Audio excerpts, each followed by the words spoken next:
ओम नमः शिवाय।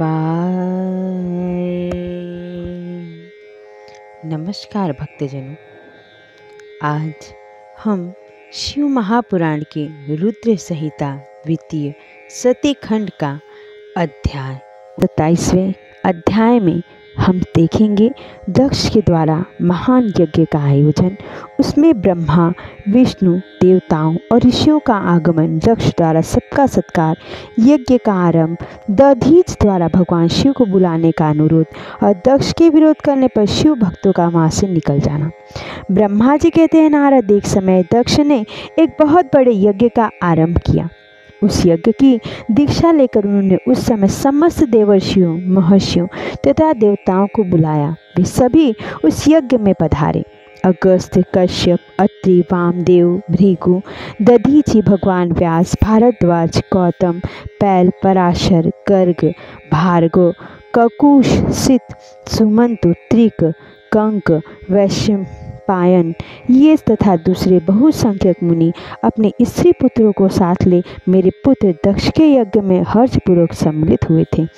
इनके सिवा समस्त देवगण, महान अभ्युदयशाली लोकपालगण और सभी उपदेवता अपनी उपकारक सैन्य शक्तियों के साथ वहां पधारे थे। दक्ष ने प्रार्थना करके सदल बल मुझ विश्व सृष्टा ब्रह्मा को भी सत्यलोक से बुलवाया था। इसी तरह भांति भांति से सादर प्रार्थना करके वैकुंठ लोक से भगवान विष्णु भी उस यज्ञ में बुलाए गए थे। शिवद्रोही दुरात्मा दक्ष ने उन सब का बड़ा सत्कार किया। विश्वकर्मा ने अत्यंत दीप्तिमान, विशाल और बहुमूल्य दिव्य भवन बनाए थे। दक्ष ने वे ही भवन समागत अतिथियों को ठहरने के लिए दिए। सभी लोग सम्मानित हों उन संपूर्ण भवनों में यथायोग्य स्थान पाकर ठहरे हुए थे। दक्ष का वह महायज्ञ उस समय कनखल नामक तीर्थ में हो रहा था। इसमें दक्ष ने भृगु आदि तपोधनों को ऋत्विज बनाया। संपूर्ण मरुद गणों के साथ स्वयं भगवान विष्णु उसके अधिष्ठाता थे। मैं वेदत्रयी की विधि को दिखाने या बताने वाला ब्रह्मा बना था। इसी तरह संपूर्ण दिक्पाल अपने आयुधों और परिवारों के साथ द्वारपाल एवं रक्षक बने थे और सदा कौतूहल पैदा करते थे। स्वयं यज्ञ सुंदर रूप धारण करके दक्ष के उस यज्ञ मंडल में उपस्थित था। महामुनियों में श्रेष्ठ सभी महर्षि स्वयं वेदों के धारण करने वाले हुए थे। अग्नि ने भी उस यज्ञ महोत्सव में शीघ्र ही हविष्ट ग्रहण करने के लिए अपने सहस्र रूप प्रकट किए थे। वहाँ 88,000 ऋत्विज एक साथ हवन करते थे। 64,000 देवर्षि उद्गाता थे। अर्धर्व यों होता भी उतने ही थे। नारद आदि देवर्षि और सप्तर्षि पृथक पृथक गाथा गान कर रहे थे। दक्ष ने अपने उस महायज्ञ में गंधर्वों, विद्याधरों, सिद्धों, 12 आदित्यों, उनके गणों, यज्ञों तथा नागलोक में विचरने वाले समस्त नागों का भी बहुत बड़ी संख्या में वर्ण किया था। ब्रह्मर्षि, राजर्षि और देवर्षियों के समुदाय तथा बहुसंख्यक नरेश भी उसमें आमंत्रित थे, जो अपने मित्रों, मंत्रियों तथा सेनाओं के साथ आए थे। यजमान दक्ष ने उस यज्ञ में वसु आदि समस्त गण देवताओं का भी वरण किया था। कौतुक और मंगलाचार करके जब दक्ष ने यज्ञ की दीक्षा ली तथा जब उनके लिए बारंबार स्वस्ति वाचन किया जाने लगा, तब वे अपनी पत्नी के साथ बड़ी शोभा पाने लगे। इतना सब करने पर भी दुरात्मा दक्ष ने उस यज्ञ में भगवान शंभु को नहीं आमंत्रित किया। उनकी दृष्टि में कपालधारी होने के कारण वे निश्चय ही यज्ञ में भाग पाने योग्य नहीं थे।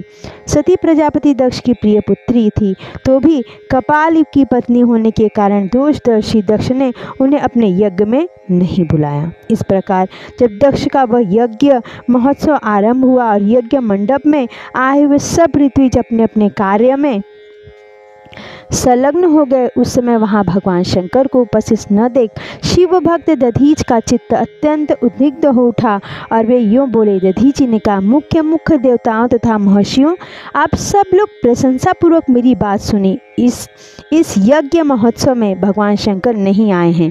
इसका क्या कारण है? यद्यपि ये देवेश्वर, बड़े बड़े मुनि और लोकपाल यहाँ पधारे हैं, तथापि उन महात्मा पिनाकपाणी शंकर के बिना यह यज्ञ अधिक शोभा नहीं पा रहा है। बड़े बड़े विद्वान कहते हैं कि मंगलमय भगवान शिव की कृपा दृष्टि से ही समस्त मंगल कार्य संपन्न होते हैं। जिनका ऐसा प्रभाव है वे पुराण पुरुष वृषभध्वज परमेश्वर श्री नीलकंठ यहाँ क्यों नहीं दिखाई दे रहे हैं। दक्ष, जिनके संपर्क में आने पर अथवा जिनके स्वीकार कर लेने पर अमंगल भी मंगल हो जाते हैं तथा जिनके 15 नेत्रों से देखे जाने पर बड़े बड़े नगर तत्काल मंगलमय हो जाते हैं, उनका इस यज्ञ में पदार्पण होना अत्यंत आवश्यक है। इसलिए तुम्हें स्वयं ही परमेश्वर शिव को यहाँ शीघ्र बुलाना चाहिए। अथवा ब्रह्मा, प्रभावशाली भगवान विष्णु, देवराज इंद्र, लोकपाल गणों, ब्राह्मणों और सिद्धों की सहायता से सर्वथा प्रयत्न करके इस समय यज्ञ की पूर्ति के लिए तुम्हें भगवान शंकर को यहाँ ले आना चाहिए। आप सब लोग उस स्थान पर जाए जहाँ महेश्वर देव विराजमान थे। वहाँ से दक्ष नंदिनी सती के साथ भगवान शंभु को यहाँ तुरंत ले आएं। देवेश्वरों, जगदम्बा सहित वे परमात्मा शिव यदि यहाँ आ गए तो उनसे सब कुछ पवित्र हो जाएगा। उनके स्मरण से, उनके नाम लेने से सारा कार्य पुण्यमय बन जाता है। अतः पूर्ण प्रयत्न करके भगवान वृषभध्वज को यहाँ ले आना चाहिए। भगवान शंकर के यहाँ पदार्पण करते ही यह यज्ञ पवित्र हो जाएगा, अन्यथा यह पूरा नहीं हो सकेगा। यह मैं सत्य कहता हूँ। दधीच का यह वचन सुनकर दुष्ट बुद्धि वाले मूर्ख दक्ष ने हंसते हुए से रोषपूर्वक कहा, भगवान विष्णु संपूर्ण देवताओं के मूल हैं, जिनमें सनातन धर्म प्रतिष्ठित है। जब इनको मैंने सादर बुलाया है तब इस यज्ञ कर्म में क्या कमी हो सकता है। जिनमें वेद, यज्ञ और नाना प्रकार के समस्त कर्म प्रतिष्ठित हैं, वे भगवान विष्णु तो यहाँ आ ही गए हैं। इनके सिवा सत्यलोक में लोक पितामह ब्रह्मा वेदों, उपनिषदों और विविध आगमों के साथ यहाँ पधारे हैं। देवगणों के साथ स्वयं देवराज इंद्र का भी शुभागमन हुआ है तथा आप जैसे निष्पाप महर्षि भी यहाँ आ गए हैं। जो महर्षि यज्ञ में सम्मिलित होने के योग्य, शांत और सुपात्र हैं, वेद और वेदार्थ के तत्व को जानने वाले हैं और दृढ़तापूर्वक व्रत का पालन करते हैं, वे सब स्वयं आप भी जब यहाँ पर पदार्पण कर चुके हैं, तब हमें यहाँ रुद्र से क्या प्रयोजन है। विप्रवर, मैंने ब्रह्मा जी के कहने से ही अपनी कन्या रुद्र को ब्याह दी थी। वैसे मैं जानता हूँ हर कुलीन नहीं हैं, उनके न माता हैं न पिता हैं। वो भूतों, प्रेतों और पिशाचों के स्वामी हैं। वे अकेले रहते हैं, उनका अतिक्रमण करना दूसरों के लिए अत्यंत कठिन है। वे आत्म प्रशंसक, मूढ़, जड़, मौनी और ईर्ष्यालु हैं। इस यज्ञ कर्म में बुलाए जाने योग्य नहीं हैं, इसलिए मैंने उनको यहाँ नहीं बुलाया। अतः दधीच जी, आपको यहाँ फिर कभी ऐसी बात नहीं करनी चाहिए। मेरी प्रार्थना है कि आप सब लोग मिलकर मेरे इस महान यज्ञ को पूर्ण करें और सफल बनाएं। सफल बनाएं। दक्ष की यह बात सुनकर दधीच समस्त देवताओं और मुनियों के सुनते हुए यह सारगर्भित बात कही। दधीच बोले, दक्ष, उन भगवान शिव के बिना यह महान यज्ञ अयज्ञ हो गया। अब यह यज्ञ कहलाने योग्य ही नहीं रहा। विशेषतः इस यज्ञ में तुम्हारा विनाश हो जाएगा। ऐसा कहकर दधीच दक्ष की यज्ञशाला से अकेले ही निकल पड़े और तुरंत अपने आश्रम को चल दिए। तदंतर जो मुख्य शिव भक्त तथा शिव के मत का अनुसरण करने वाले थे, वे भी दक्ष को वैसा ही शाप देकर तुरंत वहां से निकले और अपने आश्रम को चले गए। मुनिवर दधीच तथा दूसरे ऋषियों के उस यज्ञ मंडप से निकल जाने पर दुष्ट बुद्धि शिवद्रोही दक्ष ने उन मुनियों का उपहास करते हुए कहा। दक्ष बोले, जिन्हें शिव ही प्रिय है, वे नाम मात्र के ब्राह्मण दधीच चले गए। उन्हीं के समान जो दूसरे थे, वे भी मेरी यज्ञशाला से निकल गए। यह बड़ी शुभ बात हुई। मुझे सदा यही अभीष्ट है। देवेश, देवताओं और मुनियों, मैं सत्य कहता हूँ, जिनके चित्त की विचार शक्ति नष्ट हो गई है, जो मंद बुद्धि है और मिथ्यावाद में लगे हुए हैं, ऐसे वेद बहिष्कृत दुराचारी लोगों को यज्ञ कर्म में त्याग ही देना चाहिए। विष्णु आदि सब देवता और ब्राह्मण वेदवादी हैं, अतः मेरे इस यज्ञ को शीघ्र ही सफल बनाएं। ब्रह्मा जी कहते दक्ष की यह बात सुनकर शिव की माया से मोहित हुए समस्त देवर्षि उस यज्ञ में देवताओं का पूजन और हवन करने लगे। मुनीश्वर नारद इस प्रकार उस यज्ञ को जो शाप मिला उसका वर्णन किया गया। अब यज्ञ के विध्वंस की घटना को बताया जाता है, आदरपूर्वक सुने। इसी के साथ अध्याय 27वां पूर्ण हुआ। अध्याय 28वां। दक्ष यज्ञ का समाचार पा सती का सबसे वहां चलने के लिए अनुरोध। दक्ष के शिवद्रोह को जानकर भगवान शिव की आज्ञा से देवी सती का पिता के यज्ञ मंडप की ओर शिवगणों के साथ प्रस्थान। ब्रह्मा जी कहते हैं नारद, जब देवर्षिगण बड़े उत्साह और हर्ष के साथ दक्ष के यज्ञ में जा रहे थे, उसी समय दक्ष कन्या देवी सती गंधर्व मादन पर्वत पर चंदवे से युक्त धारागृह में सखियों से घिरी हुई भांति भांति की उत्तम क्रीड़ाएं कर रही थी। प्रसन्नता पूर्वक क्रीड़ा में लगी हुई देवी सती ने उस समय रोहिणी के साथ दक्ष यज्ञ में जाते हुए चंद्रमा को देखा। देखकर वे अपनी हितकारिणी प्राण प्यारी श्रेष्ठ सखी विजया से बोली, मेरी सखियों में श्रेष्ठ प्राण प्रिय विजय, जल्दी जाकर पूछो तो ये चंद्रदेव रोहिणी के साथ कहाँ जा रहे हैं। सती के इस प्रकार आज्ञा देने पर विजया तुरंत उनके पास गए। उसने यथोचित शिष्टाचार के साथ पूछा, चंद्रदेव आप कहाँ जा रहे हैं। विजया का यह प्रश्न सुनकर चंद्रदेव ने अपनी यात्रा का उद्देश्य आदरपूर्वक बताया। दक्ष के यहाँ होने वाले यज्ञोत्सव आदि का सारा वृत्तांत कहा। वह सब सुनकर विजया बड़ी उतावली के साथ देवी के पास आई और चंद्रमा ने जो कुछ कहा था वह सब उसने कह सुनाया। उसे सुनकर कालिका सती देवी को बड़ा विस्मय हुआ। अपने यहाँ सूचना न मिलने का क्या कारण है, यह बहुत सोचने विचारने पर भी उनकी समझ में नहीं आया। तब उन्होंने पार्षदों से घिरे अपने स्वामी भगवान शिव के पास जाकर भगवान शंकर से पूछा। सती बोली, प्रभु मैंने सुना है कि मेरे पिताजी के यहाँ कोई बहुत बड़ा यज्ञ हो रहा है, उसमें बहुत बड़ा उत्सव होगा, उसमें सब देवर्षि एकत्र हो रहे हैं। देवेश्वर पिताजी के उस महान यज्ञ में चलने की रुचि आपको क्यों नहीं हो रही है। इस विषय में जो बात हो वह सब बताइए। महादेव सुहृदय का यह धर्म है कि वे सुहृदय के साथ मिले जुले। यह मिलन उनके महान प्रेम को बढ़ाने वाला होता है। अतः प्रभु मेरे स्वामी, आप मेरी प्रार्थना मानकर सर्वथा प्रयत्न करके मेरे साथ पिताजी की यज्ञशाला में आज ही चलिए। सती की यह बात सुनकर भगवान महेश्वर, जिनका हृदय दक्ष के वांगवाणों से घायल हो चुका था, मधुर वाणी में बोले, देवी तुम्हारे पिता दक्ष मेरे विशेष द्रोही हो गए हैं। जो प्रमुख देवता और ऋषि अभिमानी मूल और ज्ञान शून्य हैं, वही सब तुम्हारे पिता के यज्ञ में गए हैं। जो लोग बिना बुलाए दूसरों के घर जाते हैं वे वहाँ अनादर पाते हैं, जो मृत्यु से भी बढ़कर कष्टदायक है। अतः प्रिय, तुमको और मुझको तो विशेष रूप से दक्ष के यज्ञ में नहीं जाना चाहिए, क्योंकि वहाँ हमें बुलाया नहीं गया है। यह मैंने सच्ची बात कही है। महात्मा महेश्वर के ऐसा कहने पर सती रोषपूर्वक बोली, शंभो आप सबके ईश्वर हैं, जिनके जाने से यज्ञ सफल होता है, उन्हीं आपको मेरे दुष्ट पिता ने इस समय आमंत्रित नहीं किया।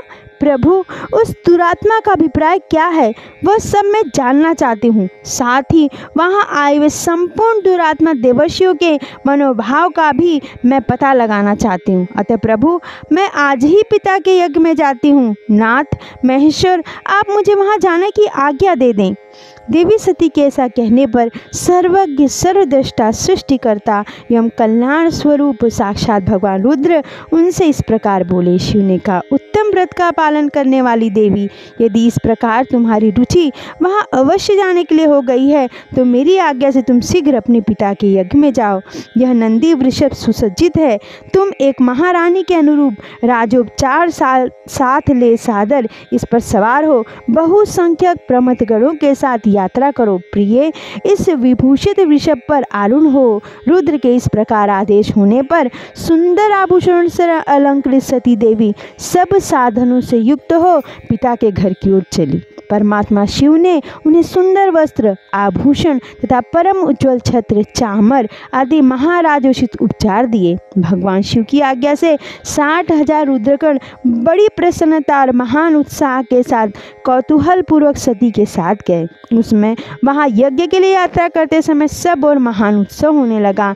महादेव जी के गणों ने शिव प्रिया सती के लिए बड़ा भारी उत्सव रचाया। वे सभी गण कौतूहल पूर्वक कार्य करने तथा सती और शिव के यश को गाने लगे। शिव के प्रिय और महान वीर ब्रह्मथगण प्रसन्नतापूर्वक उछलते कूदते चल रहे थे।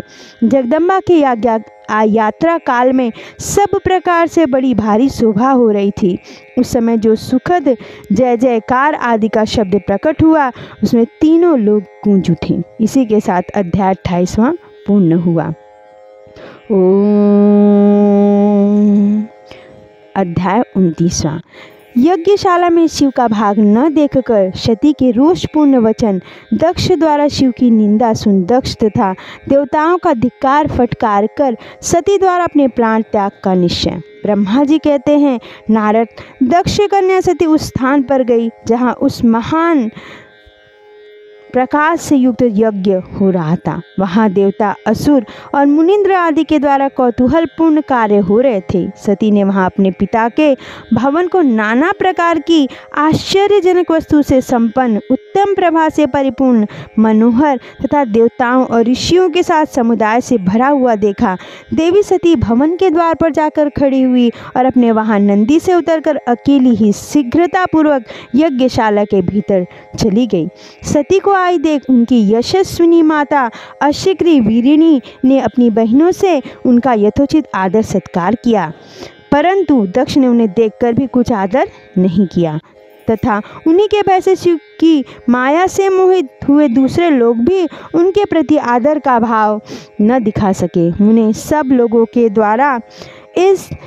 के द्वारा तिरस्कार प्राप्त होने से सती देवी को बड़ा विस्मय हुआ, तो भी उन्होंने अपने माता पिता के चरणों में मस्तक झुकाया। उस यज्ञ में सती ने विष्णु आदि देवताओं के भाग देखे, परंतु शंभु का भाग उन्हें कहीं नहीं दिखाई दिया। तब सती ने दूसरा क्रोध प्रकट किया। वे अपमानित होने पर भी रोष से भरकर सब लोगों की ओर क्रूर दृष्टि से देखती और दक्ष को जलाती हुई सी बोली। सती ने कहा, प्रजापते, आपने परम मंगलकारी भगवान शिव को इस यज्ञ में क्यों नहीं बुलाया, जिनके द्वारा यह संपूर्ण चराचर जगत पवित्र होता है, जो स्वयं ही यज्ञ वेताओं में श्रेष्ठ, यज्ञ के अंग, यज्ञ की दक्षिणा, यज्ञ करता यजमान है। उन भगवान शिव के बिना यज्ञ की सिद्धि कैसे हो सकती है? अहो, जिनके स्मरण करने मात्र से सब कुछ पवित्र हो जाता है, उन्हीं के बिना किया हुआ ये सारा यज्ञ अपवित्र हो जाएगा। द्रव्य, मंत्र आदि, हव्य और कव्य, ये सब इनके स्वरूप हैं। उन्हीं भगवान शिव के बिना इस यज्ञ का आरंभ कैसे किया? क्या आपने भगवान शिव को सामान्य देवता समझकर उनका अनादर किया है? आज आपकी बुद्धि भ्रष्ट हो गई है, इसलिए आप पिता होकर भी मुझे अधम जच रहे हैं। अरे, ये विष्णु और ये ब्रह्मा और आदि देवता तथा मुनि अपने प्रभु भगवान शिव के आए बिना इस यज्ञ में कैसे चले आए? ऐसा कहने के बाद शिव स्वरूपा परमेश्वरी सती ने भगवान विष्णु, ब्रह्मा, इंद्र आदि सब देवताओं को तथा समस्त ऋषियों को बड़े बड़े कड़वे शब्द से फटकारा। ब्रह्मा जी कहते हैं, नारद, इस प्रकार क्रोध से भरी हुई जगदम्बा सती ने वहाँ व्यथित हृदय से अनेक प्रकार की बातें कहीं। श्री विष्णु आदि समस्त देवता और मुनि जो वहाँ उपस्थित थे, सती की बात सुनकर चुप रह गए। अपनी पुत्री के वैसे वचन सुनकर कुपित हुए दक्ष ने सती की ओर क्रूर दृष्टि से देखा और इस प्रकार कहा। दक्ष बोले, भद्रे, तुम्हारे बहुत कहने से क्या लाभ? इस समय यहाँ तुम्हारा कोई काम नहीं है, तुम जाओ, यहाँ ठहरो, यह तुम्हारी इच्छा पर निर्भर है। तुम यहाँ आई ही क्यों? समस्त विद्वान जानते हैं कि तुम्हारे पति शिव अमंगल रूप हैं, वे कुलीन भी नहीं हैं, वेद से बहिष्कृत हैं और भूतों, प्रेतों तथा पिशाचों के स्वामी हैं। वे बहुत ही कुवेश धारण करते रहते हैं, इसलिए रुद्र को इस यज्ञ के लिए नहीं बुलाया गया है। बेटी, मैं रुद्र को अच्छी तरह जानता हूँ, अतः जानबूझकर ही मैंने देवर्षियों की सभा में उनको आमंत्रित नहीं किया। रुद्र को शास्त्र के अर्थ का ज्ञान नहीं है, वे उद्दंड और दुरात्मा है। मुझ मूढ़ पापी ने ब्रह्मा जी के कहने से उनके साथ तुम्हारा विवाह कर दिया है था। अतः सुचिस्मिते, तुम क्रोध छोड़कर स्वस्थ शांत हो जाओ। इस यज्ञ में तुम आ ही गई हो तो स्वयं अपना भाग यहाँ ग्रहण करो। दक्ष के ऐसा कहने पर उनकी त्रिभुवन पूजिता पुत्री सती ने शिव की निंदा करने वाले अपने पिता की और जब दृष्टिपात किया तब उनका रोष और भी बढ़ गया। वे मन ही मन सोचने लगी कि अब मैं शंकर जी के पास कैसे जाऊंगी। यदि शंकर जी के दर्शन की इच्छा से वहां गई और उन्होंने यहाँ का समाचार पूछा तो मैं उन्हें क्या उत्तर दूंगी। तदंतर तीनों लोगों की जननी सती रोषावेश से युक्त हो लंबी सांस खींचती हुई अपने दुष्ट हृदय पिता दक्ष से बोली। सती ने कहा, जो महादेव जी की निंदा करता है तथा जो उनकी होती हुई निंदा को सुनता है वो दोनों तब तक नरक में पड़े रहते हैं जब तक चंद्रमा और सूर्य विद्यमान हैं। अतः तात मैं अपने इस शरीर को त्याग दूंगी, जलती आग में प्रवेश कर जाऊंगी। अपने स्वामी का अनादर सुनकर अब मुझे अपने इस जीवन की रक्षा से क्या प्रयोजन। यदि कोई समर्थ हो तो वह स्वयं विशेष यत्न करके शंभु की निंदा करने वाले पुरुष की जीभ को बलपूर्वक काट डाले, तभी वह शिव निंदा श्रवण के पाप से शुद्ध हो सकता है, इसमें संशय नहीं है। यदि कुछ कर सकने में असमर्थ हो तो बुद्धिमान पुरुष को चाहिए कि वह दोनों कान बंद करके वहाँ से निकल जाए। इससे वह शुद्ध हो जाता है और शुद्ध रह जाता है, दोष का भागी नहीं होता, ऐसा श्रेष्ठ विद्वान कहते हैं। इस प्रकार धर्म नीति बताने पर सती को अपने आने के कारण बड़ा पश्चाताप हुआ। उन्होंने व्यथित चित्त से भगवान शंकर के वचन का स्मरण किया। फिर सती अत्यंत कुपित हो दक्ष से, उन विष्णु आदि समस्त देवताओं से तथा मुनियों से भी निडर होकर बोली। सती ने कहा, तात तुम भगवान शंकर के निंदक हो, इसके लिए तुम्हें पश्चाताप होगा। यहाँ महान दुख भोगकर अंत में तुम्हें यातना भोगनी पड़ेगी। इस लोक में जिनके लिए न कोई प्रिय है न अप्रिय, उन निर्वेशर परमात्मा शिव के प्रतिकूल तुम्हारे सिवा दूसरा कौन चल सकता है। जो दुष्ट लोग हैं वो सदा ईर्ष्यापूर्वक यदि महापुरुषों की निंदा करे तो उनके लिए यह कोई आश्चर्य की बात नहीं है, परंतु जो महात्माओं के चरणों की रज से अपने अज्ञान अंधकार को दूर कर चुके हैं उन्हें महापुरुषों की निंदा शोभा नहीं देती। जिनका शिव ये दो अक्षरों का नाम कभी बातचीत के प्रसंग से मनुष्य की वाणी द्वारा एक बार भी उच्चारित हो जाए तो वह संपूर्ण पाप राशि को शीघ्र ही नष्ट कर देता है। उन्हीं पवित्र कीर्ति वाले निर्मल शिव से तुम द्वेष करते हो, आश्चर्य है। वास्तव में तुम अशिव अमंगल रूप हो। महापुरुषों के मन रूपी मधुकर ब्रह्मानंदमय रस का पान करने की इच्छा से जिनके सर्वार्थदायक चरण कमलों का निरंतर सेवन किया करते हैं उन्हीं से तुम मूर्खतावश द्रोह करते हो। जिन्हें तुम नाम से शिव और काम से अशिव बताते हो उन्हें क्या तुम्हारे सिवा दूसरे विद्वान नहीं जानते। ब्रह्मा आदि देवता, सनक आदि मुनि तथा अन्य ज्ञानी क्या उनके स्वरूप को नहीं समझते। उदार बुद्धि भगवान शिव जटा फैलाए कपाल धारण किए शमशान में भूतों के साथ प्रसन्नता पूर्वक रहते तथा भस्म एवं नरमुंडों की माला धारण करते हैं। इस बात को जानकर भी जो मुनि और देवता उनके चरणों से घिरे हुए निर्माल्य को बड़े आदर के साथ अपने मस्तक पर चढ़ाते हैं, इसका क्या कारण है? यही कि वे भगवान शिव की साक्षात परमेश्वर हैं। प्रवृष्टि यज्ञ आदि और निवृत्ति शम दम आदि दो प्रकार के कर्म बताए गए हैं। मनीषी पुरुषों को उनका विचार करना चाहिए। वेद में विवेचन पूर्वक उनके रोगी और विरोगी दो प्रकार के अलग अलग अधिकारी बताए गए हैं। परस्पर विरोधी होने के कारण उक्त दोनों प्रकार के कर्मों का एक साथ एक ही कर्ता के द्वारा आचरण नहीं किया जा सकता। भगवान शंकर तो परब्रह्म परमात्मा है, इनमें उन दोनों ही प्रकार के कर्मों का प्रवेश नहीं है। उन्हें कोई कर्म प्राप्त नहीं होता, उन्हें किसी भी प्रकार के कर्म करने की आवश्यकता नहीं है। पिताजी, हमारा ऐश्वर्य अव्यक्त है, उसका कोई लक्षण व्यक्त नहीं है। सदा आत्मज्ञानी महापुरुष ही उसका सेवन करते हैं।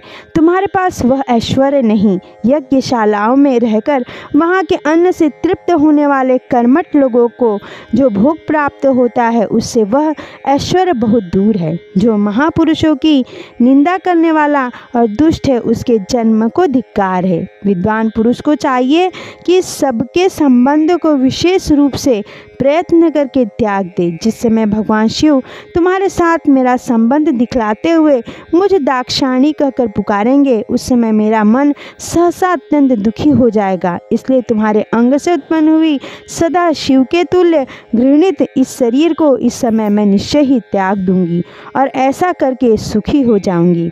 हे देवताओं और मुनियों, तुम सब लोग मेरी बात सुनो। तुम्हारे हृदय में दुष्टता आ गई है। तुम लोगों का यह कर्म सर्वथा अनुचित है। तुम सब लोग मूढ़ हो क्योंकि शिव की निंदा और कलह तुम्हें प्रिय है।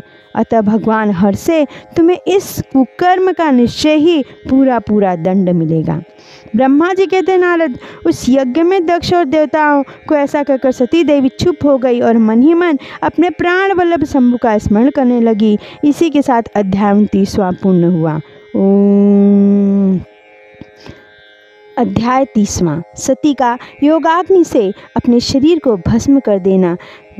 दर्शकों का हाहाकार, शिव पार्षदों का प्राण त्याग तथा दक्ष पर आक्रमण, ऋषि ऋभुषों द्वारा उनका भगाना जाना तथा देवताओं की चिंता।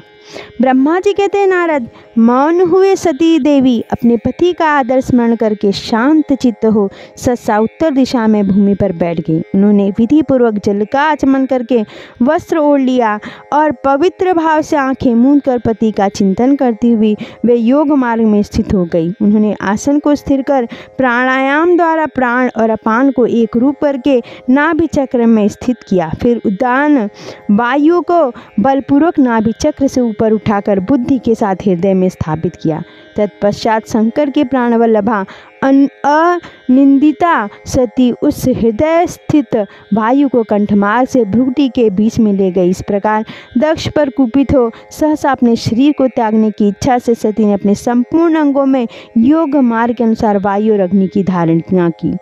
तदंतर अपने पति के चरणार बिंदों का चिंतन करती हुई सती ने अन्य सब वस्तुओं का ध्यान भुला दिया। उनका चित्त योग मार्ग में स्थित हो गया, इसलिए वहाँ उन्हें पति के चरणों के अतिरिक्त और कुछ नहीं दिखाई दिया। मुनिश्रेष्ठ सती का निष्पाप शरीर तत्काल गिरा और उनकी इच्छा के अनुसार योगाग्नि में जलकर उसी क्षण भस्म हो गया। उस समय वहाँ आए सभी देवता आदि ने जब यह घटना देखी तब वे बड़े जोर जोर से हाहाकार करने लगे। उनका वह महान अद्भुत विचित्र एवं भयंकर हाहाकार आकाश में और पृथ्वी तल पर सब ओर फैल गया। लोग कह रहे थे, हाय महान देवता भगवान शंकर के परम प्रेयसी सती देवी ने किस दुष्ट के दुर्व्यवहार से कुपित हो अपने प्राण त्याग दिए। अहो ब्रह्मा जी के पुत्र, इस दक्ष की बड़ी भारी दुष्टता तो देखो। सारा चराचर जगत जिसकी संतान है उसी की पुत्री मनस्विनी सती देवी जो सदा ही मान पाने की योग्य थी, उसके द्वारा ऐसी निरादृत हुई कि प्राणों से ही हाथ धो बैठी। भगवान वृषभध्वज की प्रिया सती सदा सभी सत्पुरुषों के द्वारा निरंतर सम्मान पाने की अधिकारिणी थी। वास्तव में उनका हृदय बड़ा ही असहिष्णु है। वह प्रजापति दक्ष ब्राह्मण द्रोही है, इसलिए सारे संसार में उसे महान अपयश प्राप्त होगा। उसकी अपनी ही पुत्री उसी के अपराध से जब प्राण त्याग करने को उद्यत हो गई तब भी उस महानगर नरक भोगी शंकर दोही ने उसे रोका तक नहीं। जिस समय सब लोग ऐसा कह रहे थे उसी समय शिवजी के पार्षद सती का यह अद्भुत प्राण त्याग देख तुरंत ही क्रोधपूर्वक अस्त्र शस्त्र ले दक्ष को मारने के लिए उठ खड़े हुए। यज्ञ मंडप के द्वार पर खड़े हुए वे भगवान शंकर के समस्त 60,000 पार्षद जो बड़े भारी बलवान थे अत्यंत रोष से भर गए और हमें अधिकार है ऐसा कहते हुए भगवान शंकर के गणों के वे सभी वीर युद्धपति बारंबार उच्च स्वर से हाहाकार करने लगे। देवर्षि कितने ही पार्षद तो वहाँ शोक से ऐसे व्याकुल हो गए कि वे अत्यंत तीखे प्राणनाशक शस्त्रों द्वारा अपने ही मस्तक और मुख आदि अंगों पर आघात करने लगे। इस प्रकार 20,000 पार्षद उसी समय दक्ष कन्या सती के साथ ही नष्ट हो गए। वह एक अद्भुत सी बात हुई। नष्ट होने से बचे हुए महात्मा शंकर के वे प्रमथगण क्रोधयुक्त दक्ष को मारने के लिए हथियार लिए उठ खड़े हुए। मुने उन आक्रमणकारी पार्षदों का वेग देखकर भगवान भृगु ने यज्ञ में विघ्न डालने वालों का नाश करने के लिए अपहंता असुराम रक्षासी वेदिशतः इस यज्ञ मंत्र से दक्षिणा अग्नि में आहुति दी। भृगु की आहुति देते ही यज्ञ कुंडम से ऋषि नामक सहस्त्रों महान देवता जो बड़े प्रबल वीर थे वहां प्रकट हो गए। मुनीश्वर उन सब के हाथ में जलती हुई लकड़ियां थी। उनके साथ प्रमथ गणों का अत्यंत विकट युद्ध हुआ जो सुनने वालों के भी रोंगटे खड़े कर देने वाला था। उन ब्रह्म तेज से संपन्न महावीर ऋषिभोगों की सब ओर से भी ऐसी मार पड़ी जिससे प्रमथगण बिना अधिक प्रयास के ही भाग खड़े हुए। इस प्रकार उन देवताओं के ने उन शिवगणों को तुरंत मार भगाया। यह अद्भुत सी घटना भगवान शिव की महाशक्तिमती इच्छा से ही हुई। वह सब देखकर ऋषि इंद्रादि देवता, मरुद्रगण, विश्वदेव, अश्विनी कुमार और लोकपाल चुप ही रहे। कोई सब ओर से आकर वहां भगवान विष्णु से प्रार्थना करते थे कि किसी तरह विघ्न टल जाए। वे उद्विग्न को हो बारंबार विघ्न निवारण के लिए आपस में सलाह करने लगे। प्रमथ गणों के नाश होने और भगाए जाने से जो भावी परिणाम होने वाला था उसका भली बात ही विचार करके उत्तम बुद्धि वाले श्री विष्णु आदि देवता अत्यंत उद्विग्न हो उठे थे। मुने इस प्रकार दुरात्मा शंकर द्रोही ब्रह्म बंधु दक्ष के यज्ञ में उस समय बड़ा भारी विघ्न उपस्थित हो गया। अध्याय 30वां इसी के साथ पूर्ण हुआ।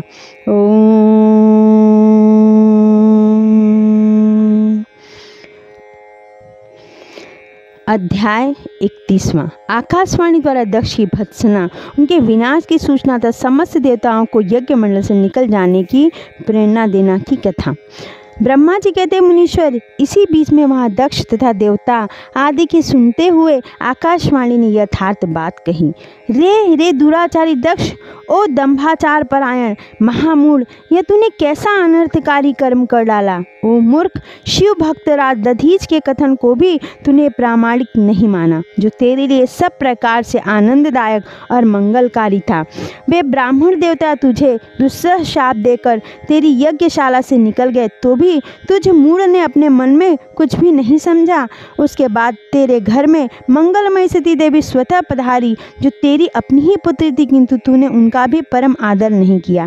ऐसा क्यों हुआ? ज्ञान दुर्बल दक्ष, तूने सती और ब्रह्मा जी की पूजा नहीं की। यह क्या किया? मैं ब्रह्मा जी का बेटा हूँ ऐसा समझकर तू व्यर्थ ही घमंड में भरा रहता है और इसलिए तुझ पर मोह छा गया। वे सती देवी ही पुरुषों की आराध्य देवी हैं अथवा सदा आराधना करने के योग्य हैं। वे समस्त पुण्यों का फल देने वाली, तीनों लोगों की माता, कल्याण स्वरूपा और भगवान शंकर के आधे अंग में निवास करने वाली हैं। वे सती देवी ही पूजित होने पर सदा संपूर्ण सौभाग्य प्रदान करने वाली हैं। वे ही परमेश्वरी की शक्ति हैं और अपने भक्तों को सब प्रकार से मंगल देती हैं। वे सती देवी ही पूजित होने पर सदा संसार का भय दूर करती हैं और मनोवांछित फल देती हैं तथा वे ही समस्त उपद्रव को नष्ट करने वाली देवी हैं।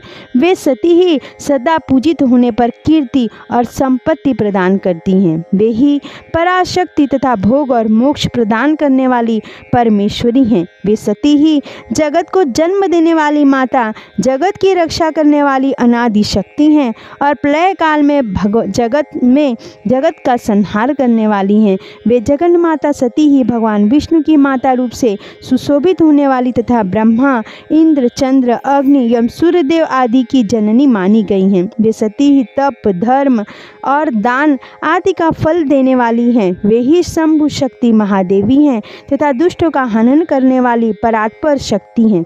ऐसी महिमा वाली सती देवी, जिनकी सदा प्रिय धर्म पत्नी है, उन भगवान महादेव को तूने यज्ञ में भाग नहीं दिया। अरे तू कैसा मूढ़ और कुविचारी है।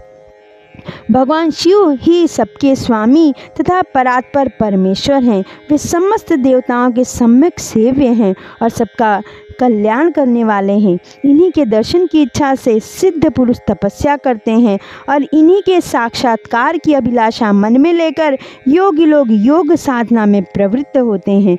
अनंत धन्य धान्य और यज्ञ भाग आदि का सबसे महान फल यही बताया गया है कि भगवान शंकर का दर्शन सुलभ हो। शिव ही जगत का धारण पोषण करने वाले हैं। वही समस्त विद्याओं के पति एवं सब कुछ करने में समर्थ हैं। आदि विधा के श्रेष्ठ स्वामी और समस्त मंगलों के भी मंगल वे ही हैं। दुष्ट दक्ष तूने इनकी शक्ति का आज सत्कार नहीं किया, इसलिए इस यज्ञ का विनाश हो जाएगा। पूजनीय व्यक्तियों की पूजा न करने से अमंगल होता ही है। तूने परम पूज्य शिव स्वरूपा सती का पूजन नहीं किया। शेषनाग अपने सहस्त्र मस्तकों से प्रतिदिन प्रसन्नता पूर्वक जिनके चरणों की रज धारण करते हैं, उन्हीं भगवान शिव की शक्ति सती देवी थी, जिनके चरण कमलों का निरंतर ध्यान और सादर पूजन करके ब्रह्मा जी ब्रह्मा तत्व को प्राप्त हुए हैं। उन्हीं भगवान शिव की पत्नी प्रिय पत्नी सती देवी थी, जिनके चरण कमलों का निरंतर ध्यान और सादर पूजन करके इंद्र आदि लोकपाल अपने अपने उत्तम पद को प्राप्त हुए हैं। वे भगवान शिव संपूर्ण जगत के पिता हैं और शक्ति स्वरूपा सती देवी जगत की माता कही गई हैं।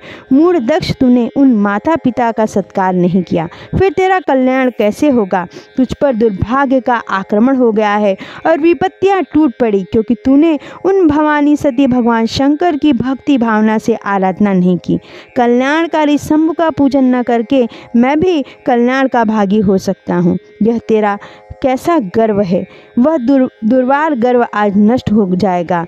इन देवताओं में से कौन सा ऐसा है जो सर्वेश्वर शिव से विमुख होकर तेरी सहायता करेगा।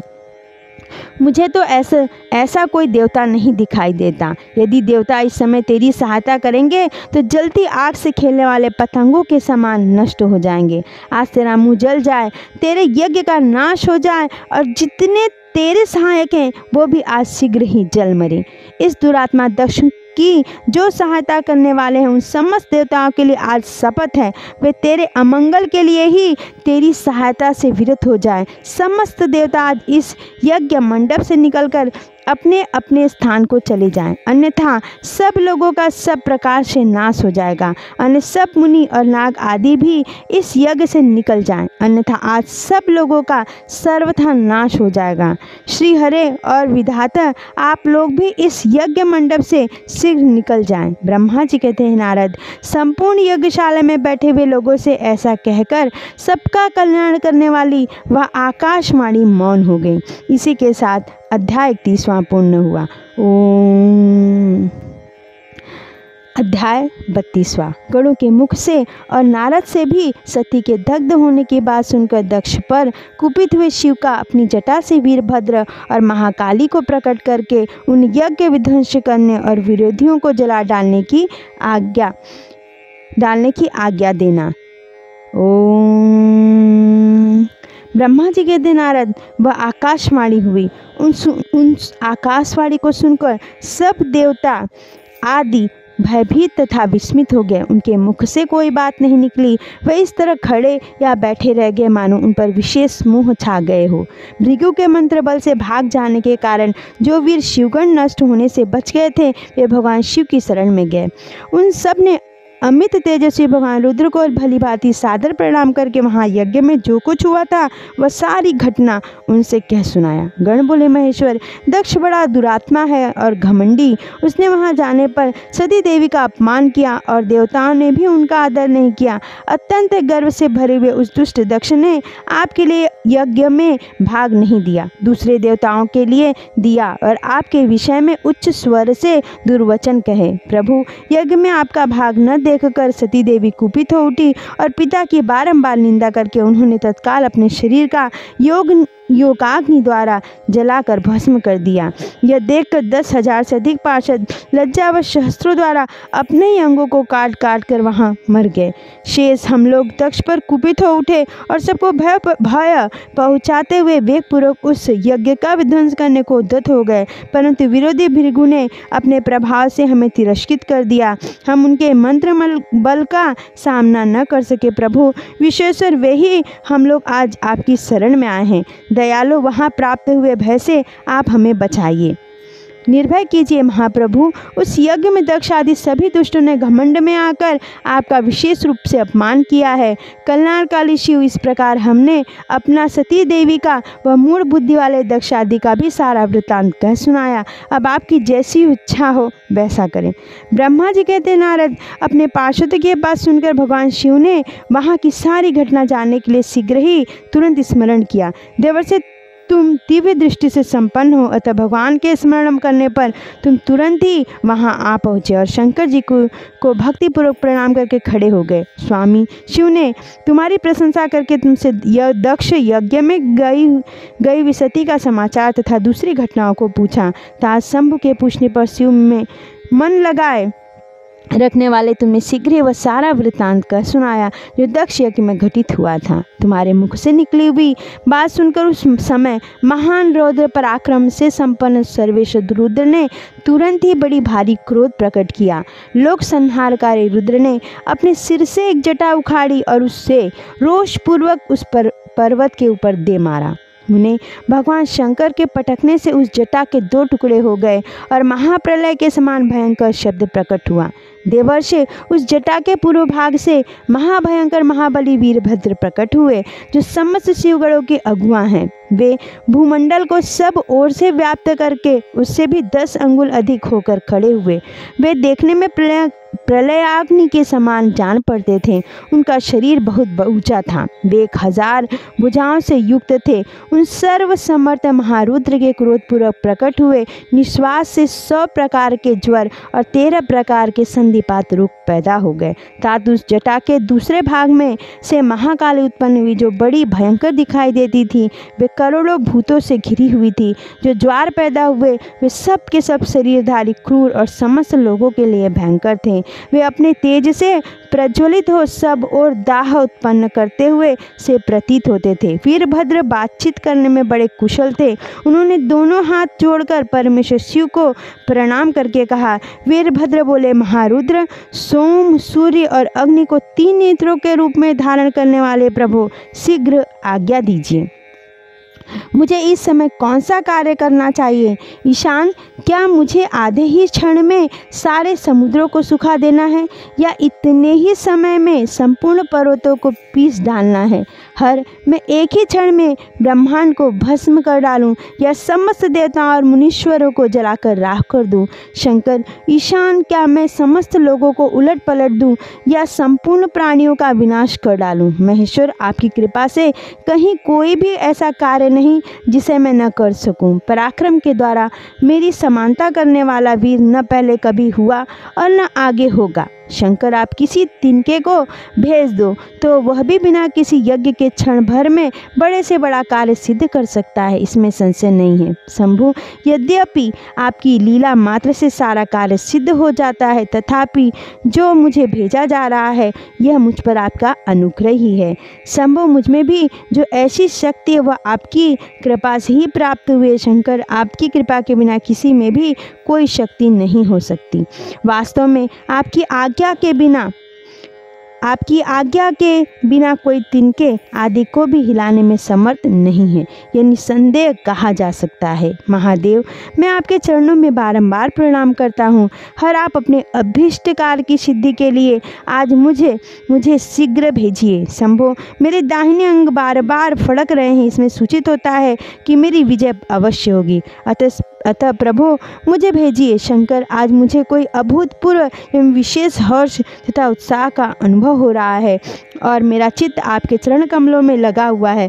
अतः पग पग पर मेरे लिए शुभ परिणाम का विस्तार होगा। शंभो, आप शुभ के आधार हैं। जिसकी आप में सुदृढ़ भक्ति, उसी को सदा विजय प्राप्त होती है और उसी का दिनों दिन शुभ होता है। ब्रह्मा जी कहते हैं, नारद, उसकी यह बात सुनकर सर्व मंगल के पति, मंगला के पति भगवान शिव बहुत संतुष्ट हुए और वीरभद्र तुम्हारी जय हो ऐसा आशीर्वाद देकर वे फिर बोले। परमेश्वर शिव ने कहा, मेरे पार्षदों में श्रेष्ठ वीरभद्र, ब्रह्मा जी का पुत्र दक्ष बड़ा दुष्ट है। उस मूर्ख को बड़ा घमंड हो गया है, अतः इन दिनों वह विशेष रूप से मेरा विरोध करने लगा है। दक्ष इस समय एक यज्ञ करने के लिए उद्यत है। तुम याग परिवार सहित उस यज्ञ को भस्म करके फिर शीघ्र ही मेरे स्थान पर लौटाओ। यदि देवता और गंधर्व, यक्ष और अन्य कोई तुम्हारा सामना करने के लिए उद्धत हो तो उन्हें भी आज ही शीघ्र और सहजता भस्म कर डालना। दधीच की दिलाई हुई मेरी शपथ का उल्लंघन करके जो देवता आदि वहाँ ठहरे हुए हैं उन्हें तुम निश्चय ही प्रयत्नपूर्वक जलाकर भस्म कर देना। जो मेरी शपथ का उल्लंघन करके गर्वयुक्त हो वहाँ ठहरे हुए हैं वे सब के सब मेरे द्रोही हैं, अतः उन्हें अग्निमयी माया से जला डालो। दक्ष की यज्ञशाला में जो अपनी पत्नी और सारभूत उपकरणों के साथ बैठे हुए हों उन सब को जलाकर भस्म कर देने के लिए पश्चात फिर शीघ्र लौटाना। तुम्हारे वहाँ जाने पर विश्वदेव आदि देवगण भी यदि सामने आ तुम्हारी सादर स्तुति करें तो भी तुम्हें शीघ्र आग की ज्वाला से जलाकर ही छोड़ना। वीर, वहाँ दक्ष आदि सब लोगों की पत्नी और बंधु बांधवों सहित जलाकर जल को लीलापूर्वक पी जाना। ब्रह्मा जी कहते हैं, नारद, जो वैदिक मर्यादा के पालक और काल के भी शत्रु तथा सबके ईश्वर भगवान रुद्र रोष से लाल आंखें किए महावीर वीरभद्र से ऐसा कहकर चुप हो गए। इसी के साथ अध्याय 32वां पूर्ण हुआ। अध्याय 33वां। ब्रह्मा जी कहते हैं, नारद, महेश्वर के इस वचन को आदरपूर्वक सुनकर वीरभद्र बहुत संतुष्ट हुए। उन्होंने महेश्वर को प्रणाम किया। तत्पश्चात उन देवादिदेव शूली की उपयुक्त आज्ञा को शिरोधार्य करके वीरभद्र वहाँ से शीघ्र ही दक्ष यज्ञ मंडप की ओर चल पड़े। भगवान शिव ने केवल शोभा के लिए उनके साथ करोड़ों महावीर गणों को भेज दिया जो प्रलयाग्नि के समान तेजस्वी थे। वे कौतूहलकारी प्रबल वीर प्रमथगण वीरभद्र के आगे और पीछे भी चल रहे थे। काल के भी काल भगवान रुद्र के वीरभद्र सहित जो लाखों पार्षद गण थे उन सब का स्वरूप रुद्र के ही समान था। उन गणों के साथ महात्मा वीरभद्र भगवान शिव के समान ही वेशभूषा धारण किए रथ पर बैठकर यात्रा कर रहे थे। उनके 1 सहस्र भुजाएं थी, शरीर में नागराज लिपटे हुए थे। वीरभद्र बड़े प्रबल और भयंकर दिखाई देते थे।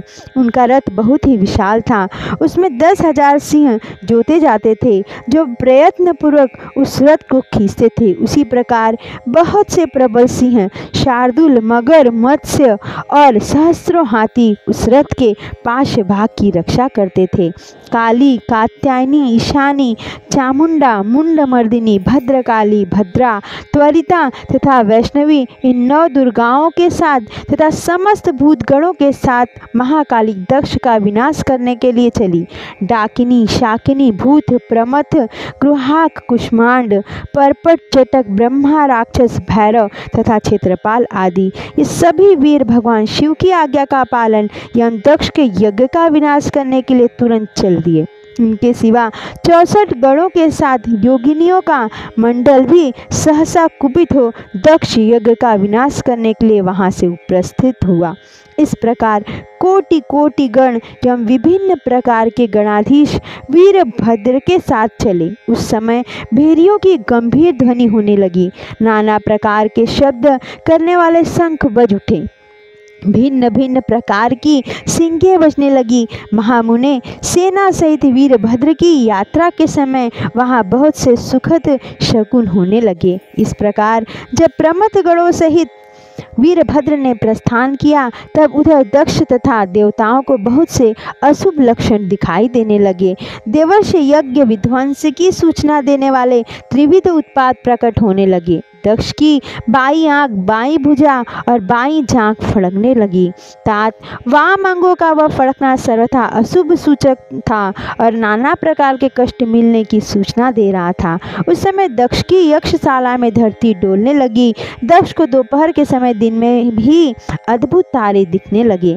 दिशाएं मलिन हो गई। सूर्य मंडल चितकबरा दिखने लगा। उस पर हजारों घेरे पड़ गए जिससे वह भयंकर जान पड़ता था। बिजली और अग्नि के समान दीप्तिमान तारे टूट टूट कर गिरने लगे तथा और भी बहुत से भयानक अपशकुन होने लगे। इसी बीच में वहाँ आकाशवाणी प्रकट हुई जो संपूर्ण देवताओं और विशेषतः दक्ष को अपनी बात सुनाने लगी। आकाशवाणी बोली, ओ दक्ष, आज तेरे जन्म को धिक्कार है, तू महामूढ़ और पापात्मा है। भगवान हर की ओर से आज तुझे महान दुख प्राप्त होगा जो किसी तरह टल नहीं सकता। अब यहाँ तेरा हाहाकार भी नहीं सुनाई देगा। जो मूढ़ देवता आदि तेरे यज्ञ में स्थित हैं उनको भी महान दुख होगा, इसमें संशय नहीं है। ब्रह्मा जी कहते हैं, मुने, आकाशवाणी की यह बात सुनकर और पूर्वोक्त अशुभ सूचक लक्षणों को देखकर दक्ष तथा दूसरे देवता आदि को भी अत्यंत भय प्राप्त हुआ। उस समय दक्ष मन ही मन अत्यंत व्याकुल हो कांपने लगे और अपने प्रभु लक्ष्मीपति भगवान विष्णु की शरण में गए। वे भय से अधीर हो बेसुध हो रहे थे। उन्होंने स्वजन वत्सल देवादिदेव भगवान विष्णु को प्रणाम किया और उनकी स्तुति करके कहा। इसी के साथ अध्याय 33 और 34 पूर्ण हुआ। अध्याय 35वां। दक्ष बोले, देव देव हरे विष्णु, दीन बंधु कृपा निधे, आपको मेरी और मेरे यज्ञ की रक्षा करनी चाहिए। प्रभु, आप ही यज्ञ के रक्षक हैं, यज्ञ ही आपका कर्म है और आप यक्ष स्वरूप हैं। आपको ऐसी कृपा करनी चाहिए जिससे यज्ञ का विनाश ना हो। ब्रह्मा जी कहते, मुनीश्वर, इस तरह अनेक प्रकार से सादर प्रार्थना करके दक्ष भगवान श्री हरि के चरण में गिर पड़े। उनका चित्त भय से व्याकुल हो रहा था। तब जिनके मन में घबराहट आ गई थी उन प्रजापति दक्ष को उठाकर और उनकी पूर्वोक्त बात सुनकर भगवान विष्णु ने देवादिदेव शिव का स्मरण किया। अपने प्रभु या महान ऐश्वर्य से युक्त परमेश्वर शिव का स्मरण करके शिव तत्व के ज्ञाता श्री हरि दक्ष को समझाते हुए बोले। श्री हरि ने कहा, दक्ष, मैं तुमसे तत्व की बात बता रहा हूँ, तो मेरी बात ध्यान देकर सुनो। मेरा यह वचन तुम्हारे लिए सर्वथा हितकर तथा महामंत्र के समान सुखदायक होगा। दक्ष, तुम्हें तत्व का ज्ञान नहीं है, इसलिए तुमने सबके अधिपति परमात्मा शंकर की अवहेलना की है। ईश्वर की अवहेलना से सारा कार्य सर्वथा निष्फल हो जाता है। केवल इतना ही नहीं, पग पग पर विपत्ति भी आती है। जहाँ अपूज्य पुरुषों की पूजा होती है और पूजनीय पुरुष की पूजा नहीं की जाती, वहाँ दरिद्रता, मृत्यु तथा भय, ये 3 संकट अवश्य प्राप्त होंगे। इसलिए संपूर्ण प्रयत्न से तुम्हें भगवान वृषभध्वज का सम्मान करना चाहिए। महेश्वर का अपमान करने से ही तुम्हारे ऊपर महान भय उपस्थित हुआ है। हम सब लोग प्रभु होते हुए भी आज तुम्हारे दुर्नाति के कारण जो संकट आया है उसे टालने में असमर्थ हैं। यह मैं तुमसे सच्ची बात कहता हूँ। ब्रह्मा जी कहते हैं, नारद, भगवान विष्णु का यह वचन सुनकर दक्ष चिंता में डूब गए। उनके चेहरे का रंग उड़ गया और वे चुपचाप पृथ्वी पर खड़े हो गए। इसी तरह भगवान रुद्र के भेजे हुए गणनायक वीरभद्र अपनी सेना के साथ यज्ञ स्थल में आ पहुँचे। वे सब के सब बड़े शूरवीर, निर्भय तथा रुद्र के समान ही पराक्रमी थे। भगवान शंकर की आज्ञा से आए हुए उन गणों की गणना असंभव थी। वे वीर शिरोमणि रुद्र सैनिक जोर जोर से सिंहनाद करने लगे। उनके उस महानाद से तीनों लोग गूंज उठे। आकाश धूल से ढक गया और दिशाएं अंधकार से आवृत हो गई। 7 द्वीपों से युक्त पृथ्वी अत्यंत भय से व्याकुल हो पर्वत, वन और काननों सहित कांपने लगी तथा संपूर्ण समुद्रों में ज्वार आ गया। इस प्रकार समस्त लोकों का विनाश करने में समर्थ उस विशाल सेना को देखकर समस्त देवता आदि चकित हो गए। सेना के उद्योग को देख दक्ष के मुंह से खून निकल आया। वे अपनी स्त्री को साथ ले भगवान विष्णु के चरणों में दंड की भांति गिर पड़े और इस प्रकार बोले। दक्ष ने कहा, विष्णु महाप्रभु, आपके बल से ही मैंने इस महान यज्ञ का आरंभ किया है। सत्कर्म की सिद्धि के लिए आप ही प्रमाण माने गए हैं। विष्णु, आप कर्मों के साक्षी तथा योगों के प्रतिपालक हैं। महाप्रभु, आप वेदोक्त धर्म तथा ब्रह्मा जी के रक्षक हैं। अतः प्रभु, आपको मेरे इस यज्ञ की रक्षा करनी चाहिए क्योंकि आप सबके प्रभु हैं।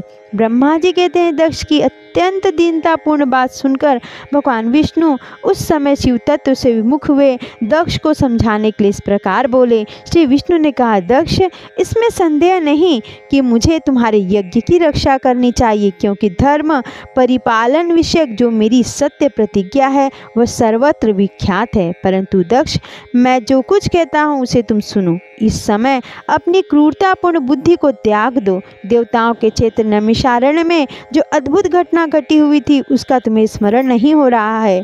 क्या तुम अपनी कुबुद्धि के कारण उसे भूल गए? यहाँ कौन भगवान रुद्र के कोप से तुम्हारी रक्षा करने में समर्थ है? दक्ष, तुम्हारी रक्षा किसको अभिमत नहीं है, परंतु जो तुम्हारी रक्षा करने को उद्यत होता है वह अपनी दुर्बुद्धि का ही परिचय देता है। दुर्मते, क्या कर्म है और क्या अकर्म, इसे तुम नहीं समझ पा रहे हो। केवल कर्म ही कभी कुछ करने में समर्थ नहीं हो सकता। जिसके सहयोग से कर्म में कुछ करने की सामर्थ्य आती है उसी को तुम स्वकर्म समझो।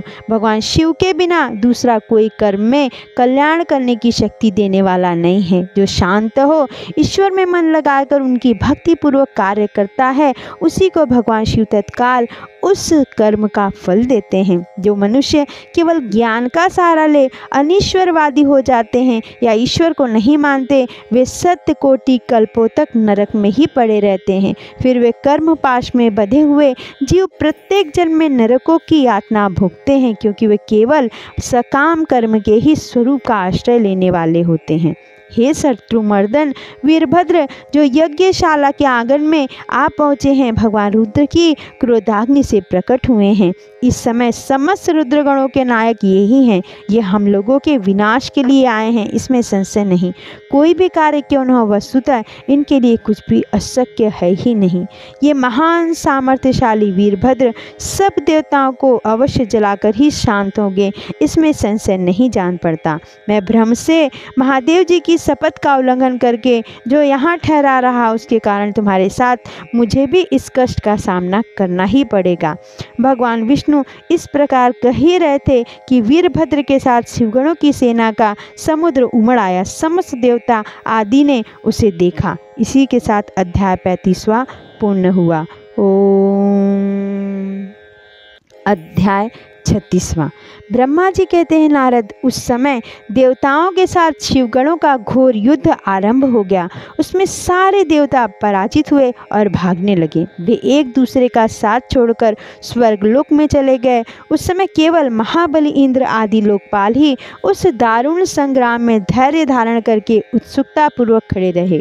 तदंतर इंद्र आदि सब देवता मिलकर उस समरांग में बृहस्पति जी को विनीत भाव से नमस्कार करके पूछने लगे। लोकपाल बोले, गुरुदेव बृहस्पति, तात महाप्राज्ञ दयानिधे, शीघ्र बताइए, हम जानना चाहते हैं कि हमारी विजय कैसे होगी। उनकी यह बात सुनकर बृहस्पति ने प्रयत्नपूर्वक भगवान शंभु का स्मरण किया और ज्ञान दुर्बल महेंद्र से कहा। बृहस्पति बोले, इंद्र, भगवान विष्णु ने पहले जो कुछ कहा था वह सब इस समय घटित हो गया। मैं उसी को स्पष्ट कर रहा हूँ, सावधान होकर सुनो। समस्त कर्मों का फल देने वाला जो कोई ईश्वर है वह कर्ता का ही आश्रय लेता है। कर्म करने वाले को ही उस कर्म का फल होता है। जो कर्म करता ही नहीं, उसको फल देने में वह भी समर्थ नहीं है। अतः जो ईश्वर को जानकर उसका आश्रय लेकर सत्कर्म करता है, उसी को उस कर्म का फल मिलता है। ईश्वर द्रोही को नहीं। न मंत्र, न औषधियाँ, न समस्त आभिचारिक कर्म, न लौकिक पुरुष, न कर्म, न वेद, न पूर्व और न उत्तर मीमांसा, न नाना वेदों से युक्त अन्यान्य शास्त्र ही ईश्वर को जानने में समर्थ होते हैं, ऐसा प्राचीन विद्वानों का कथन है। अनन्य शरण भक्तों को छोड़कर दूसरे लोग संपूर्ण वेदों का 10,000 बार स्वाध्याय करके भी महेश्वर को भली भांति नहीं जान सकते। यह महाश्रुति का कथन है। अवश्य भगवान शिव के अनुग्रह से ही सर्वथा शांत, निर्विकार एवं उत्तम दृष्टि से सदाशिव के तत्व का साक्षात्कार ज्ञान हो सकता है। सुरेश्वर, क्या कर्तव्य और क्या अकर्तव्य इसका विवेचन करना अभिष्ट होने पर मैं जो इसमें सिद्धि का उत्तम अंश है उसी का प्रतिपादन करूँगा। तुम अपने हित के लिए उसे ध्यान देकर सुनो। इंद्र, तुम लोकपालों के साथ आज नादान बनकर दक्ष यज्ञ में आ गए। बताओ तो यहाँ क्या पराक्रम करोगे? भगवान रुद्र जिनके सहायक हैं, ऐसे परम क्रोधी रुद्रगण इस यज्ञ में विघ्न डालने के लिए आए हैं और ये अपना काम पूरा करेंगे, इसमें संशय नहीं। मैं सत्य सत्य कहता हूँ कि इस यज्ञ के विघ्न का निवारण करने के लिए वस्तुतः तुम में से किसी के पास भी सर्वथा कोई उपाय नहीं है। बृहस्पति जी की यह बात सुनकर वे इंद्र सहित समस्त लोकपाल बड़ी चिंता में पड़ गए। तब महावीर रुद्रगणों से घिरे हुए वीरभद्र ने मनी मन भगवान शंकर का स्मरण करके इंद्र आदि लोकपालों को डांटा और उसके पश्चात रुद्रगणों के नायक वीरभद्र ने रोष से भरकर तुरंत ही संपूर्ण देवताओं को तीखे बाणों से घायल कर दिया। उन बाणों की चोट खाकर इंद्र आदि समस्त सुरेश्वर भागते हुए 10 दिशाओं में चले गए। जब लोकपाल चले गए और देवता भाग खड़े हुए, तब वीरभद्र अपने गणों के साथ यज्ञशाला के समीप गए। उस समय वहाँ विद्वान समस्त ऋषि अत्यंत भयभीत हो परमेश्वर श्री हरि से रक्षा की प्रार्थना करने के लिए सहसा नतमस्तक हो शीघ्र ही बोले, देवेश रमानाथ सर्वेश्वर महाप्रभु, आप दक्ष के यज्ञ की रक्षा कीजिए। आप ही यज्ञ हैं, इसमें संशय नहीं है। यज्ञ आपका कर्म रूप और अंग है। आप यज्ञ के रक्षक हैं, अतः दक्ष यज्ञ की रक्षा कीजिए। आपके सिवा दूसरा कोई इसका रक्षक नहीं है। ब्रह्मा जी कहते हैं, नारद ऋषि का यह वचन सुनकर मेरे सहित भगवान विष्णु वीरभद्र के साथ युद्ध करने की इच्छा से चले। श्री हरि को युद्ध के लिए उद्यत देख शत्रु मर्दन वीरभद्र, जो वीर प्रमद गणों से घिरे हुए थे, कड़े शब्दों में भगवान विष्णु को डांटने लगे। ब्रह्मा जी कहते हैं, नारद वीरभद्र की यह बात सुनकर बुद्धिमान देवेश्वर विष्णु वहाँ प्रसन्नतापूर्वक हंसते हुए बोले। श्री विष्णु ने कहा, वीरभद्र, आज तुम्हारे सामने मैं जो कुछ कहता हूँ उसे सुनो। मैं भगवान शंकर का सेवक हूँ, तुम मुझे रुद्रदेव से विमुख न कहो। दक्ष अज्ञानी है, कर्म कांड में ही उसकी निष्ठा है। इसने मूर्तावश पहले मुझसे बारंबार अपने यज्ञ में चलने के लिए प्रार्थना की थी। मैं भक्त के अधीन ठहरा, इसलिए चला आया। भगवान महेश्वर भी भक्त के अधीन ही रहते हैं। तात दक्ष मेरा भक्त है, इसलिए मुझे यहाँ आना पड़ा। रुद्र के क्रोध से उत्पन्न हुए वीर, तुम रुद्र तेज स्वरूप हो, उत्तम प्रताप के आश्रय हो। मेरी प्रतिज्ञा सुनो, मैं तुम्हें आगे बढ़ने से रोकता हूँ और तुम मुझे रोको। परिणाम वही होगा जो होने वाला होगा, मैं पराक्रम करूँगा। ब्रह्मा जी कहते हैं, नारद भगवान विष्णु के ऐसा कहने पर महाबाहु वीरभद्र हंसकर बोले, आप मेरे प्रभु के प्रिय भक्त हैं, यह जानकर मुझे बड़ी प्रसन्नता हुई है। इतना कहकर गणनायक वीरभद्र हंस पड़ा और विनय से नतमस्तक हो बड़ी प्रसन्नता के साथ श्री विष्णुदेव से कहने लगा। वीरभद्र ने कहा, महाप्रभु, मैंने आपके भाव की परीक्षा के लिए कड़ी बातें कही थी। इस समय यथार्थ बात कहता हूँ, सावधान होकर सुनो। हरे जैसे शिव हैं वैसे आप हैं, जैसे आप हैं वैसे शिव हैं, ऐसा वेद कहते हैं और वेदों का यह कथन शिव की आज्ञा के अनुसार ही है। रमानाथ, भगवान शिव की आज्ञा से हम सब लोग उनके सेवक ही हैं। तथापि मैंने जो बात कही है वह इस वाद विवाद के अवसर के अनुरूप ही है। आप मेरी हर बात को आपके प्रति आदर के भाव से ही कही गई समझिए। ब्रह्मा जी कहते हैं, वीरभद्र का यह वचन सुनकर भगवान श्री हरि हंस पड़े और उसके लिए हितकर वचन बोले। श्री विष्णु ने कहा, महावीर, तुम मेरे साथ निशंक होकर युद्ध करो। तुम्हारे अस्त्रों से शरीर के भर जाने पर ही मैं अपने आश्रम को जाऊंगा। ब्रह्मा जी कहते हैं, ऐसा कहकर भगवान विष्णु चुप हो गए और युद्ध के लिए कमर कसकर डट गए। महाबली वीरभद्र भी अपने गणों के साथ युद्ध के लिए तैयार हो गए। नारद, तदंतर भगवान विष्णु और वीरभद्र में घोर युद्ध हुआ। अंत में वीरभद्र ने भगवान विष्णु के चक्र को स्तंभित कर दिया तथा शांडल्य धनुष के 3 टुकड़े कर डाले। तब मेरे द्वारा एवं सरस्वती द्वारा बोधित हुए श्री विष्णु ने उस महान गणनायक वीरभद्र को असह्य तेज से संपन्न जानकर वहाँ से अंतर्ध्यान होने का विचार किया। दूसरे देवता भी यह जान गए कि सती के प्रति जो अन्याय हुआ है उसी का यह सब भावी परिणाम है। दूसरों के लिए इस संकट का सामना करना अत्यंत कठिन है। यह जानकर वे सब देवता अपने सेवकों के साथ स्वतंत्र सर्वेश्वर शिव का स्मरण करके अपने अपने लोक को चले गए। मैं भी पुत्र के दुख से पीड़ित हो सत्यलोक में चला आया और अत्यंत दुख से आतुर हो सोचने लगा कि अब मुझे क्या करना चाहिए। मेरे तथा श्री विष्णु के चले जाने पर मुनियों सहित समस्त यज्ञ के आधार रहने वाले देवता शिवगणों के द्वारा पराजित हो भाग गए। उस उपद्रव को देखकर और उस महामुख का विध्वंस निकट जानकर वह यज्ञ भी अत्यंत भयभीत हो मृग का रूप धारण करके वहाँ से भागा। मृग के रूप में आकाश की ओर भागते हुए वीरभद्र ने उसे पकड़ लिया और उसका मस्तक काट डाला। फिर उन्होंने मुनियों तथा देवताओं के अंग भंग कर दिए और बहुतों को मार डाला। प्रतापी मणिभद्र ने भृगु को उठाकर पटक दिया और उनकी छाती को पैर से दबाकर तत्काल उनकी दाढ़ी भी नोच डाली। चंड ने बड़े वेग से मूषा के दांत उखाड़ लिए, क्योंकि पूर्व काल में जिस समय महादेव जी को दक्ष के द्वारा गालियां दी जा रही थी उस समय वे दांत दिखा दिखाकर हंस रहे थे। नंदी ने भग को रोषपूर्वक पृथ्वी दे मारा और उनकी दोनों आंखें निकाल ली, क्योंकि जब दक्ष शिव जी को शाप दे रहे थे उस समय वे आंखों के संकेत से अपना अनुमोदन सूचित कर रहे थे। वहाँ रुद्र नायकों ने स्वधा स्वाहा और दक्षिणा देवियों की बड़ी विडंबना दुर्दशा की। वहाँ जो मंत्र तंत्र तथा दूसरे लोग थे उनका भी बहुत तिरस्कार किया। ब्रह्मपुत्र दक्ष भय के मारे अंतर्वेदी के भीतर छुप गए। वीरभद्र उनका पता लगाकर उन्हें बलपूर्वक पकड़ लाए। फिर उनके दोनों गाल पकड़कर उन्होंने उनके मस्तक पर तलवार से आघात किया, परंतु योग के प्रभाव से दक्ष का सिर अभेद्य हो गया था, इसलिए कट नहीं सका।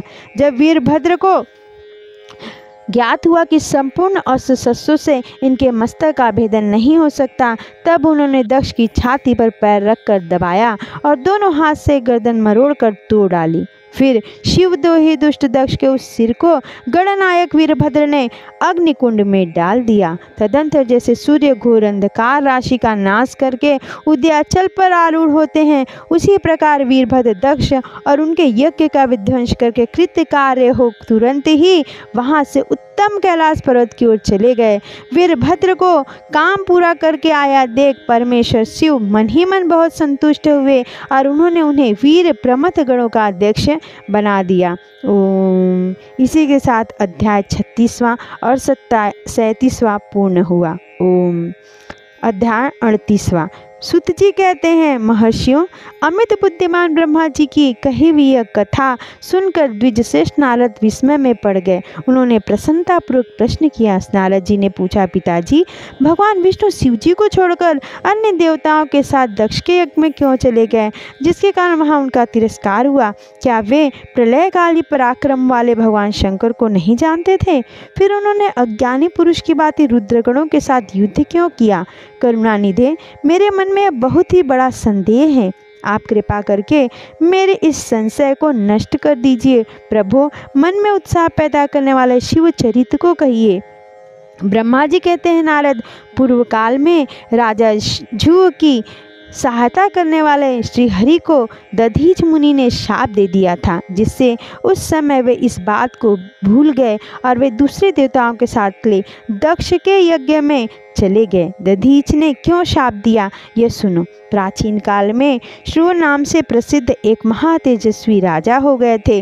वे महाप्रभावशाली मुनीश्वर दधीच के मित्र थे। दीर्घकाल की तपस्या के प्रसंग से वे और दधीच में विवाद आरंभ हो गया, जो तीनों लोकों में महान अनर्थकारी के रूप में विख्यात हुआ। उस विवाद में वेद के विद्वान शिवभक्त दधीच कहते थे कि शूद्र, वैश्य और क्षत्रिय इन तीनों वर्णों से ब्राह्मण ही श्रेष्ठ है, इसमें संशय नहीं है। महामुनि दधीच की आवाज़ सुनकर धन वैभव के मद से मोहित हुए राजा श्रुव ने उसका इस प्रकार प्रतिवाद किया। श्रुव बोले, राजा इंद्र आदि 8 लोकपालों के स्वरूप को धारण करता है। वह समस्त वर्णों और आश्रमों का पालक यम प्रभु है, इसलिए राजा ही सर्वश्रेष्ठ है। राजा की श्रेष्ठता का प्रतिपादन करने वाली श्रुति भी कहती है कि राजा सर्वदेवमय है। मुने, इस श्रुति के कथानुसार जो सबसे बड़ा देवता है वह मैं ही हूँ। इस विवेचन से ब्राह्मण की अपेक्षा राजा ही श्रेष्ठ सिद्ध होता है। च्यवन नंदन, आप इस विषय में विचार करें और मेरा अनादर न करें, क्योंकि मैं सर्वथा आपके लिए पूजनीय हूँ। राजा श्रुव का यह बात श्रुतियों और स्मृतियों के विरुद्ध था। इसे सुनकर भृगुकुलभूषण मुनिश्रेष्ठ दधीच को बड़ा क्रोध हुआ। मुने, अपने गौरव का विचार करके कुपित हुए महातेजस्वी दधीच ने श्रुव के मस्तक पर बाएं मुक्के से प्रहार किया। उनके मुक्के की मार खाकर ब्राह्मणों के अधिपति कुत्सित बुद्धि वाले राजा अत्यंत कुपित हो गरज उठे और उन्होंने वज्र से दधीच को काट डाला। उस वज्र से हाथों भृगुवंशी दधीच पृथ्वी पर गिर पड़े। भार्गव वंशधर दधीच ने गिरते समय शुक्राचार्य का स्मरण किया। योगी शुक्राचार्य ने आकर दधीच के शरीर को, जिसे श्रुव ने काट डाला था, तुरंत जोड़ दिया। दधीच के अंगों को पूर्ववत जोड़कर शिव भक्त शिरोमणि तथा मृत्युंजय विद्या के प्रवर्तक शुक्राचार्य ने उनसे कहा। शुक्र बोले, तात दधीच, मैं सर्वेश्वर भगवान शिव का पूजन करके तुम्हें श्रुति प्रतिपादित महामृत्युंजय नामक श्रेष्ठ मंत्र का उपदेश देता हूँ। त्र्यंबकम यजामहे, हम भगवान त्र्यंबक का यजन आराधना करते हैं। त्र्यंबक का अर्थ है तीनों लोकों के पिता, प्रभावशाली शिव। वे भगवान सूर्य, सोम और अग्नि तीनों मंडलों के पिता हैं। सत्व, रज और तम तीनों गुण के महेश्वर हैं। आत्म तत्व, विद्या तत्व और शिव तत्व, इन तीन तत्वों के आवाहनीय ग्राहपत्य और दक्षिणाग्नि, इन तीनों के अग्नियों के सर्वत्र उपलब्ध होने वाले पृथ्वी, जल और तेज, इन तीन मूर्त भूतों के अथवा सात्विक आदि भेद से त्रिविध भूतों के त्रिदिव, स्वर्ग के त्रिभुज के त्रिधा भूत, सबके ब्रह्मा, विष्णु और शिव तीनों देवताओं के महान ईश्वर महादेव जी हैं। यहाँ तक मंत्र के प्रथम चरण की व्याख्या हुई। मंत्र का द्वितीय चरण है सुगंधिम पुष्टिवर्धनम। जैसे फूलों में उत्तम गंध होती है, उसी प्रकार वे भगवान शिव संपूर्ण भूतों में, तीनों गुणों में, समस्त कृत्यों में, इंद्रियों में, अन्य देवों में और गणों में उनके प्रकाशक सारभूत आत्मा के रूप में व्याप्त हैं। एवं सुगंध युक्त और संपूर्ण देवताओं के ईश्वर हैं। यहाँ तक सुगंधिम पद की व्याख्या हुई। अब पुष्टिवर्धनम की व्याख्या करते हैं। उत्तम व्रत का पालन करने वाले द्विजश्रेष्ठ महामुनि नारद, उन अंतर्यामी पुरुष शिव से प्रकृति का पोषण होता है। महत्व से लेकर विशेष पर्यंत संपूर्ण विकल्पों की पुष्टि होती है तथा मुझ ब्रह्मा का, विष्णु का, मुनियों का और इंद्रियों सहित देवताओं का भी पोषण होता है, इसलिए वे ही पुष्टिवर्धन हैं। अब मंत्र के तीसरे और चौथे चरण की व्याख्या करते हैं। उन दोनों चरणों का स्वरूप यूँ है। उर्वारुकमिव बंधनान मृत्युर्मोक्ष्यमामृतात्, अर्थात प्रभु, जैसे आप खरबूजा पक जाने पर लता बंधन से छूट जाता है, उसी तरह मैं मृत्यु रूप बंधन से मुक्त हो जाऊं, अमृत पद मोक्ष से पृथक न हों। वे रुद्रदेव अमृत स्वरूप हैं, जो पुण्य कर्म से, तपस्या से, स्वाध्याय से, योग से अथवा ध्यान से उनकी आराधना करता है, उसे नूतन जीवन प्राप्त होता है।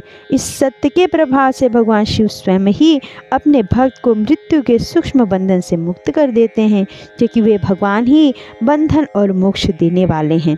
ठीक उसी तरह जैसे उर्वारुक अर्थात ककड़ी का पौधा अपने फल को स्वयं ही लता के बंधन में बांधे रखता है और पक जाने पर स्वयं ही उसे बंधन से मुक्त कर देता है।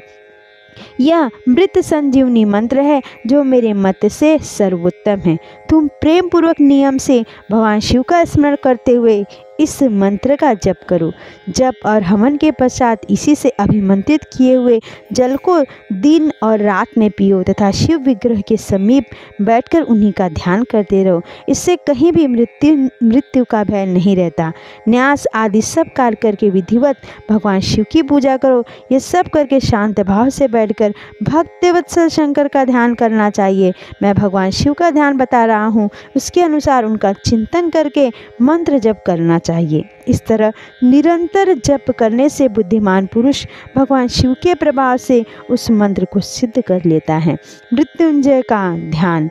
हस्तम्बोज युगस्थ कुंभ युगला दुर्दोदितय धृतयतोयं शिरं सिद्ध्यंत करो युर्गेन धत स्वांके सकुंभो करो अक्षसंग मृगहस्तं भुजंगतं मूर्धस्य चंद्रश्रवत पीयूषार्धतनुं भजे स गिरिजत्रयक्षं च मृत्युंजयम्।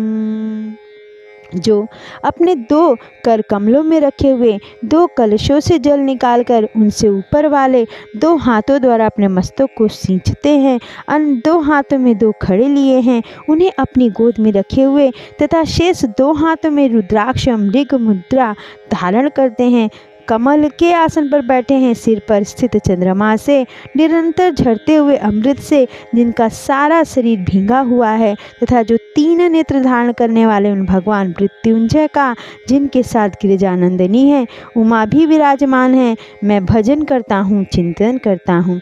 ब्रह्मा जी कहते हैं तात मुनिश्रेष्ठ दधीच को इस प्रकार उपदेश देकर शुक्राचार्य भगवान शंकर का स्मरण करते हुए अपने स्थान को लौट गए। उनकी यह बात सुनकर महामुनि दधीच बड़े प्रेम से शिव जी का स्मरण करते हुए तपस्या के लिए वन में गए। वहां जाकर उन्होंने विधि पूर्वक महामृत्युंजय मंत्र का जप और प्रेम पूर्वक भगवान शिव का चिंतन करते हुए तपस्या प्रारंभ की। दीर्घ काल तक उस मंत्र का जप और तपस्या द्वारा भगवान शंकर की आराधना करके दधीच ने महामृत्युंजय शिव को संतुष्ट किया। महामुनि उस जप से प्रसन्न चित्त हुए भक्त वत्सल भगवान शिव दधीच के प्रेमवश उनके सामने प्रकट हो गए। अपने प्रभु शंभु का साक्षात दर्शन करके मुनीश्वर दधीच को बड़ी प्रसन्नता हुई। उन्होंने विधि पूर्वक प्रणाम करके दोनों हाथ जोड़ भक्ति भाव से शंकर भगवान का स्तवन किया। तात मुनि तदंतर मुनि के प्रेम से प्रसन्न हुए शिव ने च्यवन कुमार दधीच से कहा, तुम वर मांगो। भगवान शिव का यह वचन सुनकर भक्त शिरोमणि दधीच दोनों हाथ जोड़कर नतमस्तक हो भक्त वत्सल शंकर से बोले। दधीच ने कहा, देव देव महादेव, मुझे 3 वर दीजिए। मेरी हड्डी वज्र हो जाए, कोई भी मेरा वध न कर सके और मैं सर्वत्र अधीन रहूं, कभी मुझ में दीनता न आए। दधीच का यह वचन सुनकर प्रसन्न हुए परमेश्वर शिव ने तथास्तु कहकर उन्हें वे 3 वर दे दिए। शिव जी से 3 वर पाकर वेदमार्ग में प्रतिष्ठित महामुनि दधीच आनंद मग्न हो गए और शीघ्र ही राजा शुक के स्थान में गए। महादेव जी से अवध्यता वज्र में अस्थि और अधीनता पाकर दधीच ने राजेश्वर शुक के मस्तक पर लात मारी। फिर तो राजा शुक ने भी क्रोध करके दधीच पर वज्र से प्रहार किया। वे भगवान विष्णु के गौरव से अधिक गर्व में भरे हुए थे, परंतु शुक का चलाया हुआ वह वज्र परमेश्वर शिव के प्रभाव से महात्मा दधीच का नाश न कर सका। इससे ब्रह्म कुमार शुक को बड़ा विस्मय हुआ। मुनिश्चर दधीच की अवध्यता, अधीनता तथा वज्र से भी बढ़ चढ़कर प्रभाव देकर ब्रह्म कुमार शुक के मन में बड़ा आश्चर्य हुआ। उन्होंने शीघ्र ही वन में जाकर इंद्र के छोटे भाई मुकुंद की आराधना आरंभ की। वे शरणागत बालक नरेश मृत्युंजय सेवक दधीच से पराजित हो गए थे। शुक की पूजा से गरुड़ध्वज भगवान मधुसूदन बहुत संतुष्ट हुए। उन्होंने राजा को दिव्य दृष्टि प्रदान की। उस दिव्य दृष्टि से ही जनार्दन देव का दर्शन करके उन गरुड़ ध्वज को शुक ने प्रणाम किया और प्रिय वचनों द्वारा उनकी स्तुति की। इस प्रकार देवेश्वर आदि से प्रशंसित उन अजय ईश्वर श्री नारायण देव का पूजन और स्तवन करके राजा ने भक्ति भाव से उनकी ओर देखा तथा उन जनार्दन के चरणों में मस्तक रखकर प्रणाम करने के पश्चात उन्हें अपना अभिप्राय सूचित किया। राजा बोले, भगवान दधीच नाम से प्रसिद्ध एक ब्राह्मण है जो धर्म के ज्ञाता हैं। उनके हृदय में विनय का भाव है। वे पहले मेरे मित्र थे। इन दिनों रोग शोक से रहित मृत्युंजय महादेव जी की आराधना करके वे उन्हीं कल्याणकारी शिव के प्रभाव से समस्त अस्त्र द्वारा सदा के लिए अवध्य हो गए हैं। एक दिन उन महातपस्वी दधीच ने भरी सभा में आकर अपने बाएं पैर से मेरे मस्तक पर बड़े वेग से अवहेलना पूर्वक प्रहार किया और बड़े गर्व से कहा, मैं किसी से नहीं डरता। हरे वे मृत्युंजय से उत्तम वर पाकर अनुपम गर्व से भर गए। ब्रह्मा जी कहते हैं, नारद, महात्मा दधीच की अवध्यता का समाचार जानकर श्रीहरि ने महादेव जी के अतुलित प्रभाव का स्मरण किया। फिर वे ब्रह्मपुत्र राजा श्रु से बोले, राजेंद्र, ब्राह्मणों को कहीं थोड़ा सा भी भय नहीं है। भूपते विशेषतः रुद्र भक्तों के लिए तो भय नाम की कोई वस्तु है ही नहीं। यदि मैं तुम्हारी ओर से कुछ करूं तो ब्राह्मण दधीच को दुख होगा और वह मुझ जैसे देवता के लिए भी शाप का कारण बन जाएगा। राजेंद्र, दधीच के शाप से दक्ष के यज्ञ में सुरेश्वर शिव से मेरी पराजय होगी और फिर मेरा उत्थान भी होगा। महाराज, इसलिए मैं तुम्हारे साथ रहकर कुछ करना नहीं चाहता। मैं अकेला ही तुम्हारे लिए दधीच को जीतने का प्रयत्न करूंगा। भगवान विष्णु का वचन सुनकर श्रु बोले, बहुत अच्छा, ऐसा ही हो। ऐसा कहकर वह उस कार्य के लिए मन ही मन उत्सुक और प्रसन्नतापूर्वक वहीं ठहर गए। इसी के साथ 38वां अध्याय पूर्ण हुआ। ओम। 39वां अध्याय। ब्रह्मा जी कहते हैं, नारद, भक्त वत्सल भगवान विष्णु राजा श्रु का हित साधन करने के लिए ब्राह्मण का रूप धारण कर दधीच के आश्रम में गए। वहां उन जगत गुरु श्रीहरि ने शिव भक्त शिरोमणि ब्रह्मर्षि दधीच को प्रणाम करके राजा के कार्य की सिद्धि के लिए उद्यत हो उनसे यह बात कहा। श्री विष्णु बोले, भगवान शिव की आराधना में तत्पर रहने वाले अविनाशी ब्रह्मर्षि दधीच, मैं तुमसे एक वर मांगता हूँ, उसे तुम मुझे दे दो। श्रु के कार्य की सिद्धि चाहने वाले देवादिदेव श्रीहरि के इस प्रकार याचना करने पर शैव शिरोमणि दधीच ने शीघ्र ही भगवान विष्णु से इस प्रकार कहा। दधीच बोले, ब्रह्मांड, आप क्या चाहते हैं यह मुझे ज्ञात हो गया। आप श्रु का काम बनाने के लिए साक्षात भगवान श्रीहरि ही ब्राह्मण का रूप धारण करके यहाँ आए हैं। इसमें संदेह नहीं कि आप पूरे मायावी हैं, किंतु देवेश जनार्दन, मुझे भगवान रुद्र की कृपा से भूत, भविष्य और वर्तमान तीनों कालों का ज्ञान सदा ही बना रहता है। सुव्रत, मैं आपको जानता हूँ। आप पापहारी श्रीहरि यम विष्णु हैं। यम ब्राह्मण का वेश छोड़िए। दुष्ट बुद्धि वाले राजा श्रु ने आपकी आराधना की, इसलिए आप पधारे हैं। भगवान हरे, आपकी भक्त वत्सलता को भी मैं जानता हूँ। यह छल छोड़िए, अपने रूप को ग्रहण कीजिए और भगवान शंकर के स्मरण में मन लगाइए। मैं भगवान शंकर की आराधना में लगा रहता हूँ। ऐसी दशा में भी यदि मुझसे किसी को भय हो तो आप उसे यत्नपूर्वक सत्य की शपथ के साथ कहिए। मेरा मन शिव के स्मरण में ही लगा रहता है, मैं कभी झूठ नहीं बोलता। इस संसार में किसी देवता या दैत्य से भी मुझे भय नहीं होता। श्री विष्णु बोले, उत्तम व्रत का पालन करने वाले दधीच, तुम्हारा भय सर्वथा नष्ट ही है, क्योंकि तुम शिव की आराधना में तत्पर रहते हो, इसलिए सर्वज्ञ हो। परंतु मेरे कहने से तुम एक बार अपने प्रतिद्वंदी राजा श्रु से जाकर कह दो कि राजेंद्र, मैं तुमसे डरता हूँ। भगवान विष्णु का यह वचन सुनकर भी शैव शिरोमणि महामुनि दधीच निर्भय ही रहे और हंसकर बोले। दधीच ने कहा, मैं देवादिदेव पिनाकपाणी भगवान शंभु के प्रसाद से कहीं कभी किसी से और किंचित मात्र भी नहीं डरता, सदा ही निर्भय रहता हूँ। इस पर श्रीहरि ने मुनि को दबाने की चेष्टा की। देवताओं ने भी उनका साथ दिया, किंतु सबके सभी अस्त्र कुंठित हो गए। तदंतर भगवान श्री विष्णु ने अगणित करोड़ों की सृष्टि की, परंतु महर्षि ने उनको भी भस्म कर दिया। तब भगवान ने अपनी अनंत विष्णु मूर्ति प्रकट की। यह सब देखकर च्यवन कुमार ने वहां जगदीश्वर भगवान विष्णु से कहा। दधीच बोले, महाबाहो, माया को त्याग दीजिए। विचार करने से यह प्रतिभा मात्र प्रतीत होता है। माधव, मैंने सहस्र दुर्विज्ञ वस्तुओं को जान लिया है। आप मुझ में अपने से संपूर्ण जगत को देखिए। निरालस्य होकर मुझ में ब्रह्मा, यम, रुद्र भी दर्शन कीजिए। मैं आपको दिव्य दृष्टि देता हूँ। ऐसा कहकर भगवान शिव के तेज से पूर्ण शरीर वाले च्यवन कुमार दधीच मुनि ने अपनी देह में समस्त ब्रह्मांड का दर्शन कराया। तब भगवान विष्णु ने उन पर पुनः कोप करना चाहा। इतने में ही मेरे साथ राजा श्रु वहां आ पहुँचे। मैंने निस्तेज खड़े हुए भगवान पद्मनाभ को देवताओं को क्रोध करने से रोका। मेरी बात सुनकर इन लोगों ने ब्राह्मण दधीच को परास्त नहीं किया। श्रीहरि उनके पास गए और उन्होंने मुनि को प्रणाम किया। तदंतर श्रु अत्यंत दीन हो उन मुनीश्वर दधीच के निकट गया और उन्हें प्रणाम करके प्रार्थना करने लगे। श्रु बोले, मुनीश्रेष्ठ शिव भक्त शिरोमणि, मुझ पर प्रसन्न हुई। परमेश्वर, आप दुर्जनों की दृष्टि से दूर रहने वाले हैं, मुझ पर कृपा कीजिए। ब्रह्मा जी कहते, नारद, राजा शु की यह बात सुनकर तपस्या के निधि ब्राह्मण दधीच ने उन पर अनुग्रह किया। तत्पश्चात श्री विष्णु आदि को देखकर वे मुनि क्रोध से व्याकुल हो गए और मन ही मन शिव का स्मरण करके विष्णु तथा देवताओं को शाप देने लगे। दधीच ने कहा, देवराज इंद्र सहित देवताओं और मुनीश्वरों, तुम लोग रुद्र की क्रोधाग्नि से श्री विष्णु तथा अपने गणों सहित पराजित और ध्वस्त हो जाओ। देवताओं को इस तरह शाप दे शु की ओर देखकर देवताओं और राजाओं के पूजनीय द्विजश्रेष्ठ दधीच ने कहा, राजेंद्र, ब्राह्मण ही बली और प्रभावशाली होते हैं। ऐसा स्पष्ट रूप से कहकर ब्राह्मण दधीच अपने आश्रम में प्रविष्ट हो गए। फिर दधीच को नमस्कार मात्र करके शु अपने घर चले गए। तत्पश्चात भगवान विष्णु देवताओं के साथ जैसे आए थे उसी तरह अपने वैकुंठ लोक को लौट गए। इस प्रकार वह प्रस्थान स्थानेश्वर नामक तीर्थ के रूप में प्रसिद्ध हो गया।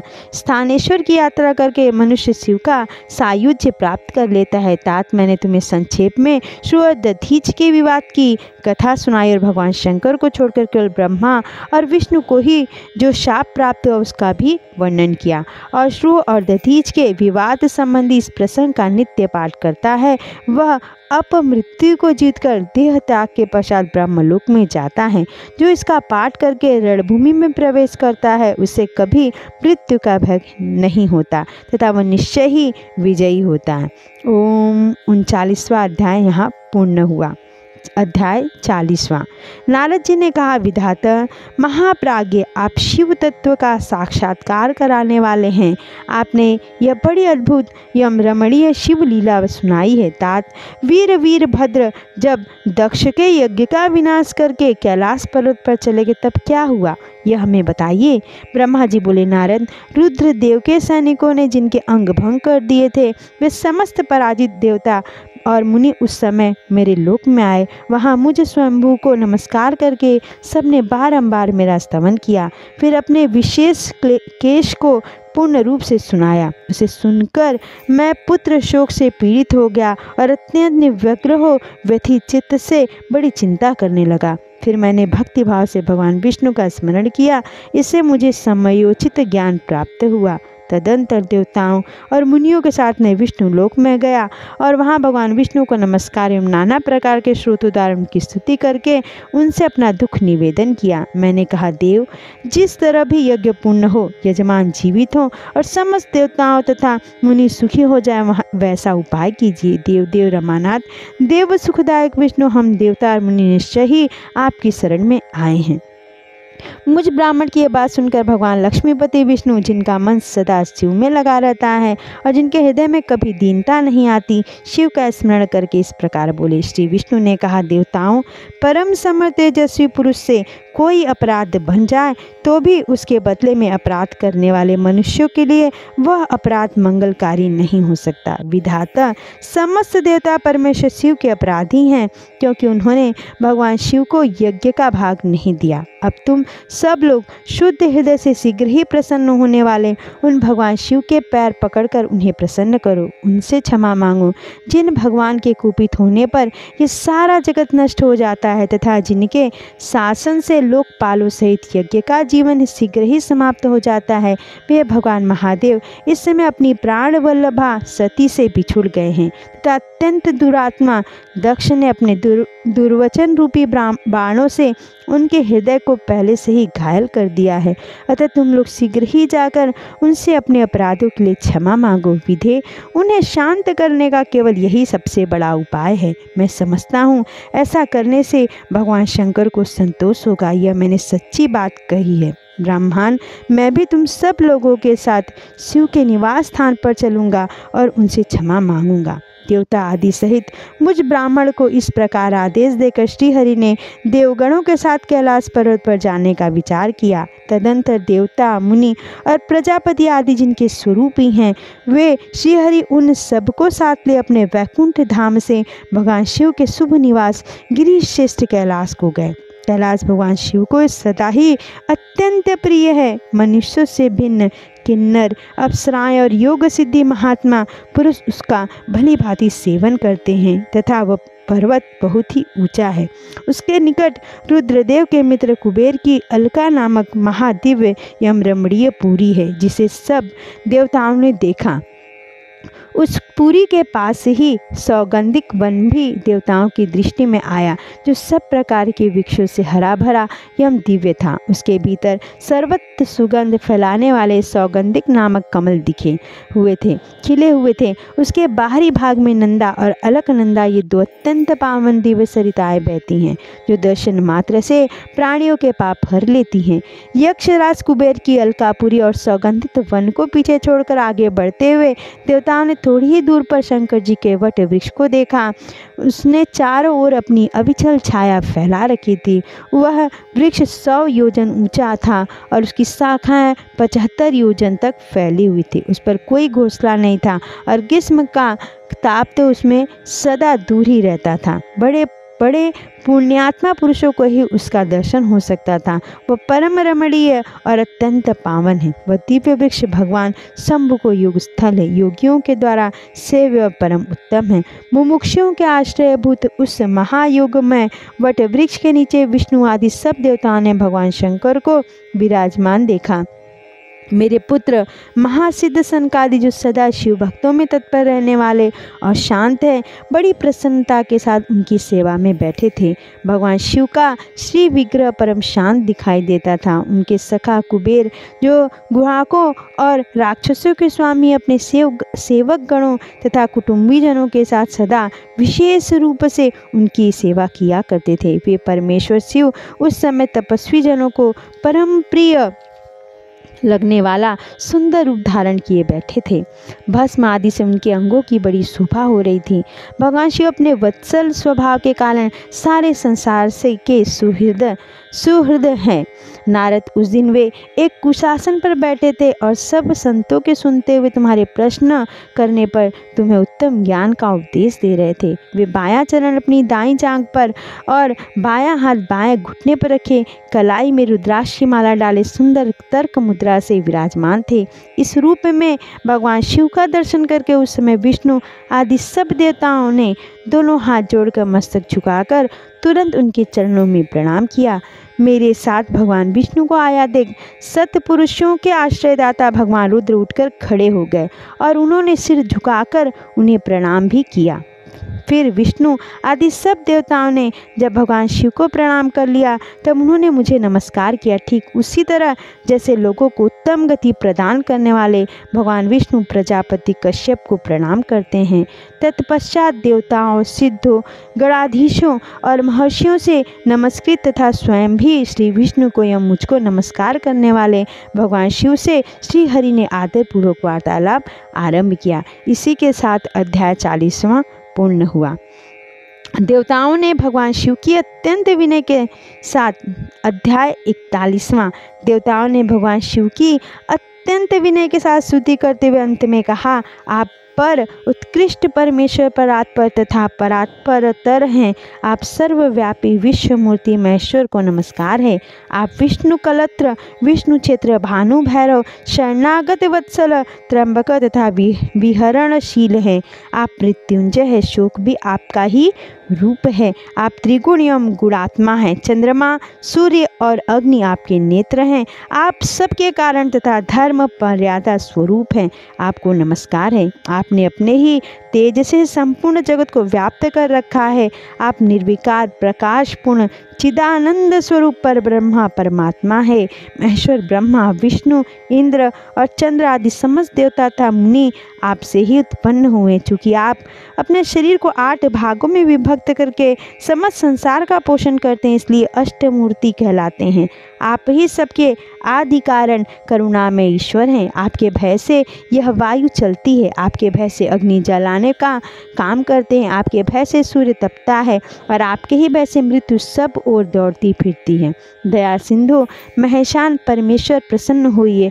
हम नष्ट और अचेत हो रहे हैं, अतः सदा ही हमारी रक्षा कीजिए। नाथ करुणानिधे शंभो, आपने अब तक नाना प्रकार की आपत्तियों से जिस तरह हमें सदा सुरक्षित रखा है, उसी तरह आज भी आप हमारी रक्षा कीजिए। नाथ दुर्गेश, आप शीघ्र ही कृपा करके इस अपूर्ण यज्ञ का और प्रजापति दक्ष का भी उद्धार कीजिए।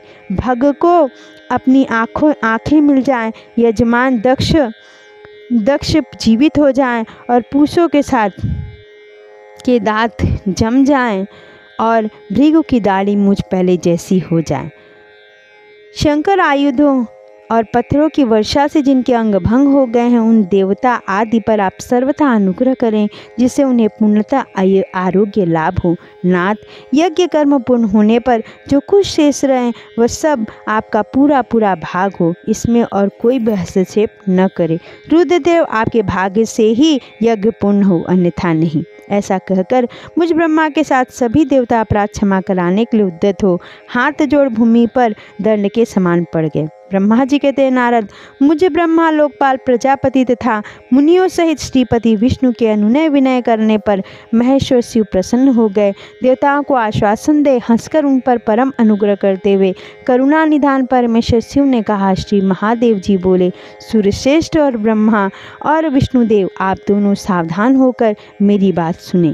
मैं सच्ची बात कहता हूँ। तात, आप दोनों की सभी बातों को मैंने सदा माना है। दक्ष के यज्ञ का यह विध्वंस मैंने नहीं किया। दक्ष स्वयं ही दूसरों से द्वेष करते हैं। दूसरों के प्रति जैसा बर्ताव किया जाएगा वह अपने लिए ही फलित होगा। अतः ऐसा कर्म कभी नहीं करना चाहिए जो दूसरों को कष्ट देने वाला हो। दक्ष का मस्तक जल गया है, इसलिए इनके सिर के स्थान में बकरे का सिर जोड़ दिया जाए। भग देवता मित्र की आंख से अपने यज्ञ भाग को देखें। तात, पूषा नामक देवता जिनके दांत टूट गए हैं, यजमान के दांतों से भली भांति पीसे गए यज्ञाग्नि का भक्षण करें। यह मैंने सच्ची बात बताई है। मेरा विरोध करने वाले भृगुकी की दाढ़ी के स्थान में बकरे की दाढ़ी लगा दी जाए। शेष सभी देवताओं के जिन्होंने मुझे यज्ञ भाग के रूप में यज्ञ की अवशिष्ट वस्तुएं दी हैं, सारे अंग पहले की भांति ठीक हो जाएं। अध्वर्यु आदि याज्ञिकों में से जिनकी भुजाएं टूट गई हैं, वे अश्विनी कुमारों की भुजाओं से, और जिनके हाथ नष्ट हो गए हैं वे पूषा के हाथों से अपने काम चलाएं। यह मैंने आप लोगों के प्रेमवश कहा है। ब्रह्मा जी कहते हैं, नारद, ऐसा कहकर वेद का अनुसरण करने वाले सूर्य सम्राट चराचर पति दयालु परमेश्वर महादेव जी चुप हो गए। भगवान शंकर का वह भाषण सुनकर श्री विष्णु और ब्रह्मा सहित संपूर्ण देवता संतुष्ट हो उन्हें तत्काल साधुवाद देने लगे। तदंतर भगवान शंभु को आमंत्रित करके मुझ ब्रह्मा और देवर्षियों के साथ श्री विष्णु अत्यंत हर्षपूर्वक पुनः दक्ष की यज्ञशाला की ओर चल पड़े। इस प्रकार उनकी प्रार्थना से भगवान शंभु, विष्णु आदि देवताओं के साथ कनखल में स्थित प्रजापति दक्ष की यज्ञशाला में पधारे। उस समय रुद्रदेव ने वहां यज्ञ का और विशेष देवताओं तथा ऋषियों का जो वीरभद्र के द्वारा विध्वंस किया गया था उसे देखा। स्वाहा, स्वधा, पूषा, तुष्टि, ध्रुति, सरस्वती, अन्य समस्त ऋषि, पितर, अग्नि तथा अन्य बहुत से यक्ष, गंधर्व, राक्षस वहां पड़े थे। उनमें से कुछ लोगों के अंग तोड़े डाल गए थे, कुछ लोगों के बाल नोच लिए गए थे और कितने ही उस सम्रांगण में अपने प्राणों से हाथ धो बैठे थे। उस यज्ञ की वैसी दुर्व्यवस्था देखकर भगवान शंकर ने अपने गणनायक महापराक्रमी वीरभद्र को बुलाकर हंसते हुए कहा, महाबाहु वीरभद्र, ये तुमने कैसा काम किया? तात, तुमने थोड़े ही देर में देवता तथा ऋषि आदि को बड़ा भारी दंड दे दिया। वत्स, जिसने ऐसा द्रोहपूर्ण कार्य किया, इस विलक्षण यज्ञ का आयोजन किया जिसे ऐसा फल मिला, उस दक्ष को तुम शीघ्र यहाँ ले आओ। भगवान शंकर के ऐसा कहने पर वीरभद्र बड़ी उतावली के साथ दक्ष का धड़ लाकर उनके सामने डाल दिया। दक्ष के उस शव को सिर से रहित देख लोक कल्याणकारी भगवान शंकर ने आगे खड़े हुए वीरभद्र से हंसकर पूछा, दक्ष का सिर कहाँ है? तब प्रभावशाली वीरभद्र ने कहा, प्रभु शंकर, मैंने तो उसी समय दक्ष के सिर को आग में होम कर दिया था। वीरभद्र की बात सुनकर भगवान शंकर ने देवताओं को प्रसन्नतापूर्वक वैसे ही आज्ञा दी जो पहले दे रखी थी। भगवान भव ने उस समय जो कुछ कहा उसकी मेरे द्वारा पूर्ति कराकर श्री आदि सब देवताओं ने भृगु आदि सबको शीघ्र ही ठीक कर दिया।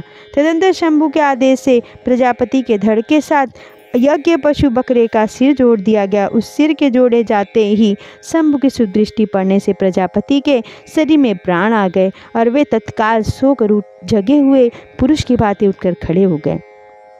उठते ही उन्होंने अपने सामने करुणानिधि भगवान शंकर को देखा। देखते ही दक्ष के हृदय में प्रेम उमड़ आया। उस प्रेम ने उनके अंतःकरण को निर्मल एवं प्रसन्न कर दिया। पहले महादेव जी से द्वेष करने के कारण उनका अंतःकरण मलिन हो गया था, परंतु उस समय शिव के दर्शन से वे तत्काल शरद ऋतु के चंद्रमा की भांति निर्मल हो गए।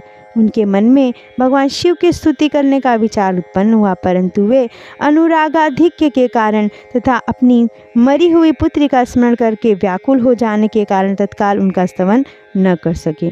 थोड़ी देर बाद मन स्थिर होने पर दक्ष ने लज्जित हो लोक शंकर शिव शंकर को प्रणाम किया और उनकी स्तुति आरंभ की। उन्होंने भगवान शंकर की महिमा गाते हुए बारंबार उन्हें प्रणाम किया। फिर अंत में कहा, परमेश्वर, आपने ब्रह्मा द्वारा सबसे पहले आत्म तत्व का ज्ञान प्राप्त करने के लिए अपने मुख से विद्या, तप और व्रत धारण करने वाले ब्राह्मणों को उत्पन्न किया था। जैसे ग्वाला लाठी लेकर गौओं की रक्षा करता है, उसी प्रकार मर्यादा का पालन करने वाले परमेश्वर दंड धारण किए उन साधु ब्राह्मणों की सभी विपत्तियों से रक्षा करते हैं। मैंने दुर्वचन रूपी बाणों से आप परमेश्वर को बींध डाला था, फिर भी आप मुझ पर अनुग्रह करने के लिए यहाँ आ गए। अब मेरी ही तरह अत्यंत दैन्यपूर्ण आशा वाले इन देवताओं पर भी कृपा कीजिए। भक्तवत्सल दीनबंधो शंभु, मुझ में आपको प्रसन्न करने के लिए कोई गुण नहीं। आप क्षणविद ऐश्वर्य से संपन्न परात्पर परमात्मा है, अतः अपने ही बहुमूल्य उदारतापूर्ण वर्ताव से मुझ पर संतुष्ट हों।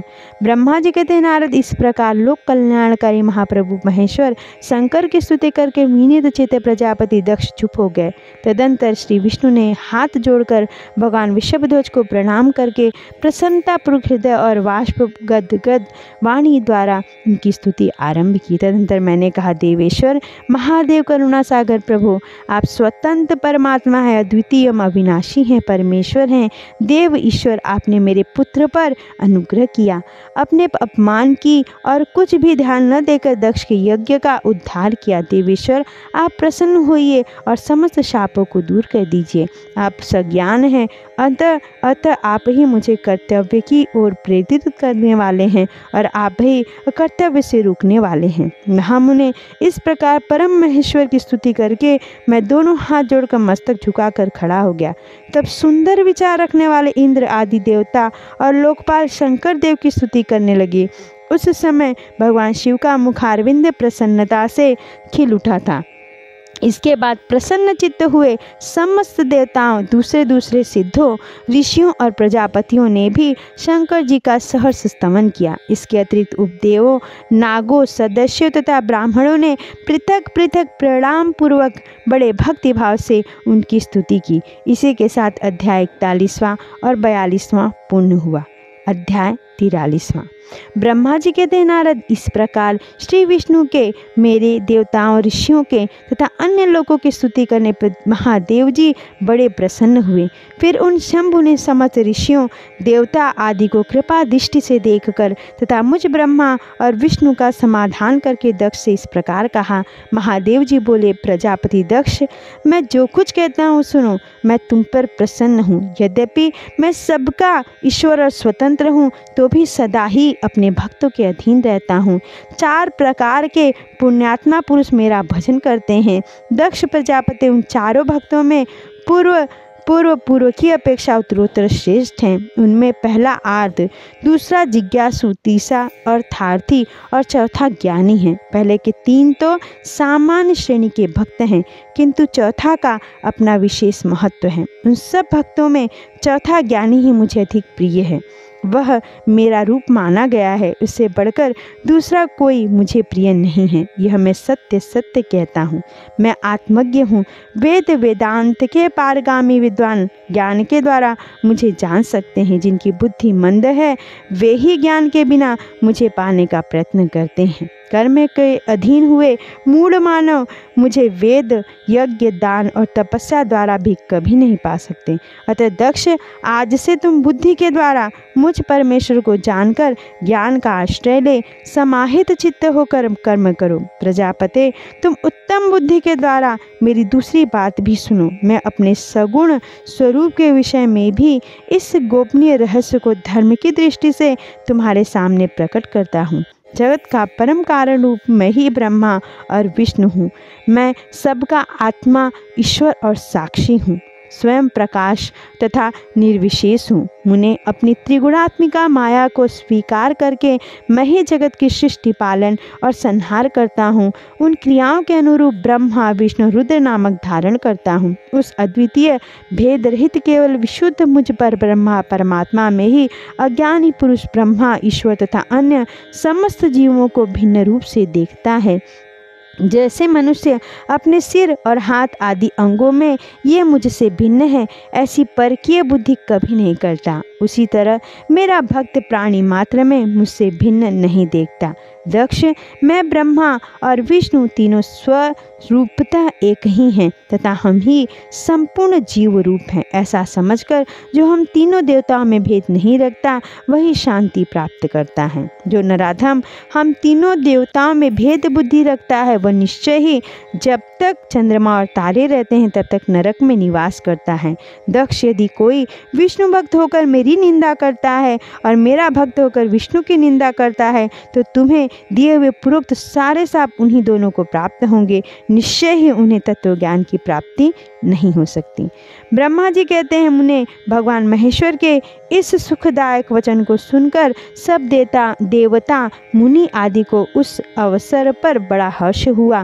कुटुंब सहित दक्ष बड़ी प्रसन्नता के साथ शिव भक्तों में तत्पर हो गया। वे देवता आदि भी शिव को ही सर्वेश्वर जानकर भगवान शिव के भजन में लग गए। जिसने जिस प्रकार परमात्मा शंभु की स्तुति की थी, उसे उसी प्रकार संतुष्ट चित्त हुए शंभु ने वर दिया। मुने, तदंतर भगवान शिव की आज्ञा पाकर प्रसन्न चित्त हुए शिव भक्त दक्ष ने शिव के ही अनुग्रह से अपना यज्ञ पूरा किया। उन्होंने देवताओं को तो यज्ञ भाग दिए ही शिव को भी पुण्य भाग दिया, साथ ही ब्राह्मणों को दान दिया। इस तरह उन्हें शंभु का अनुग्रह प्राप्त हुआ। इस प्रकार देवताओं के उस महान कर्म का विधि पूर्वक वर्णन किया गया।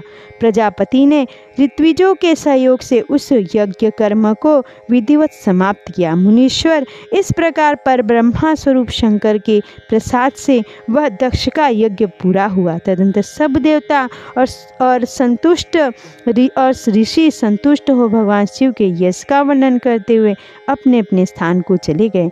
दूसरे लोग भी उस समय वहाँ से सुखपूर्वक विदा हो गए।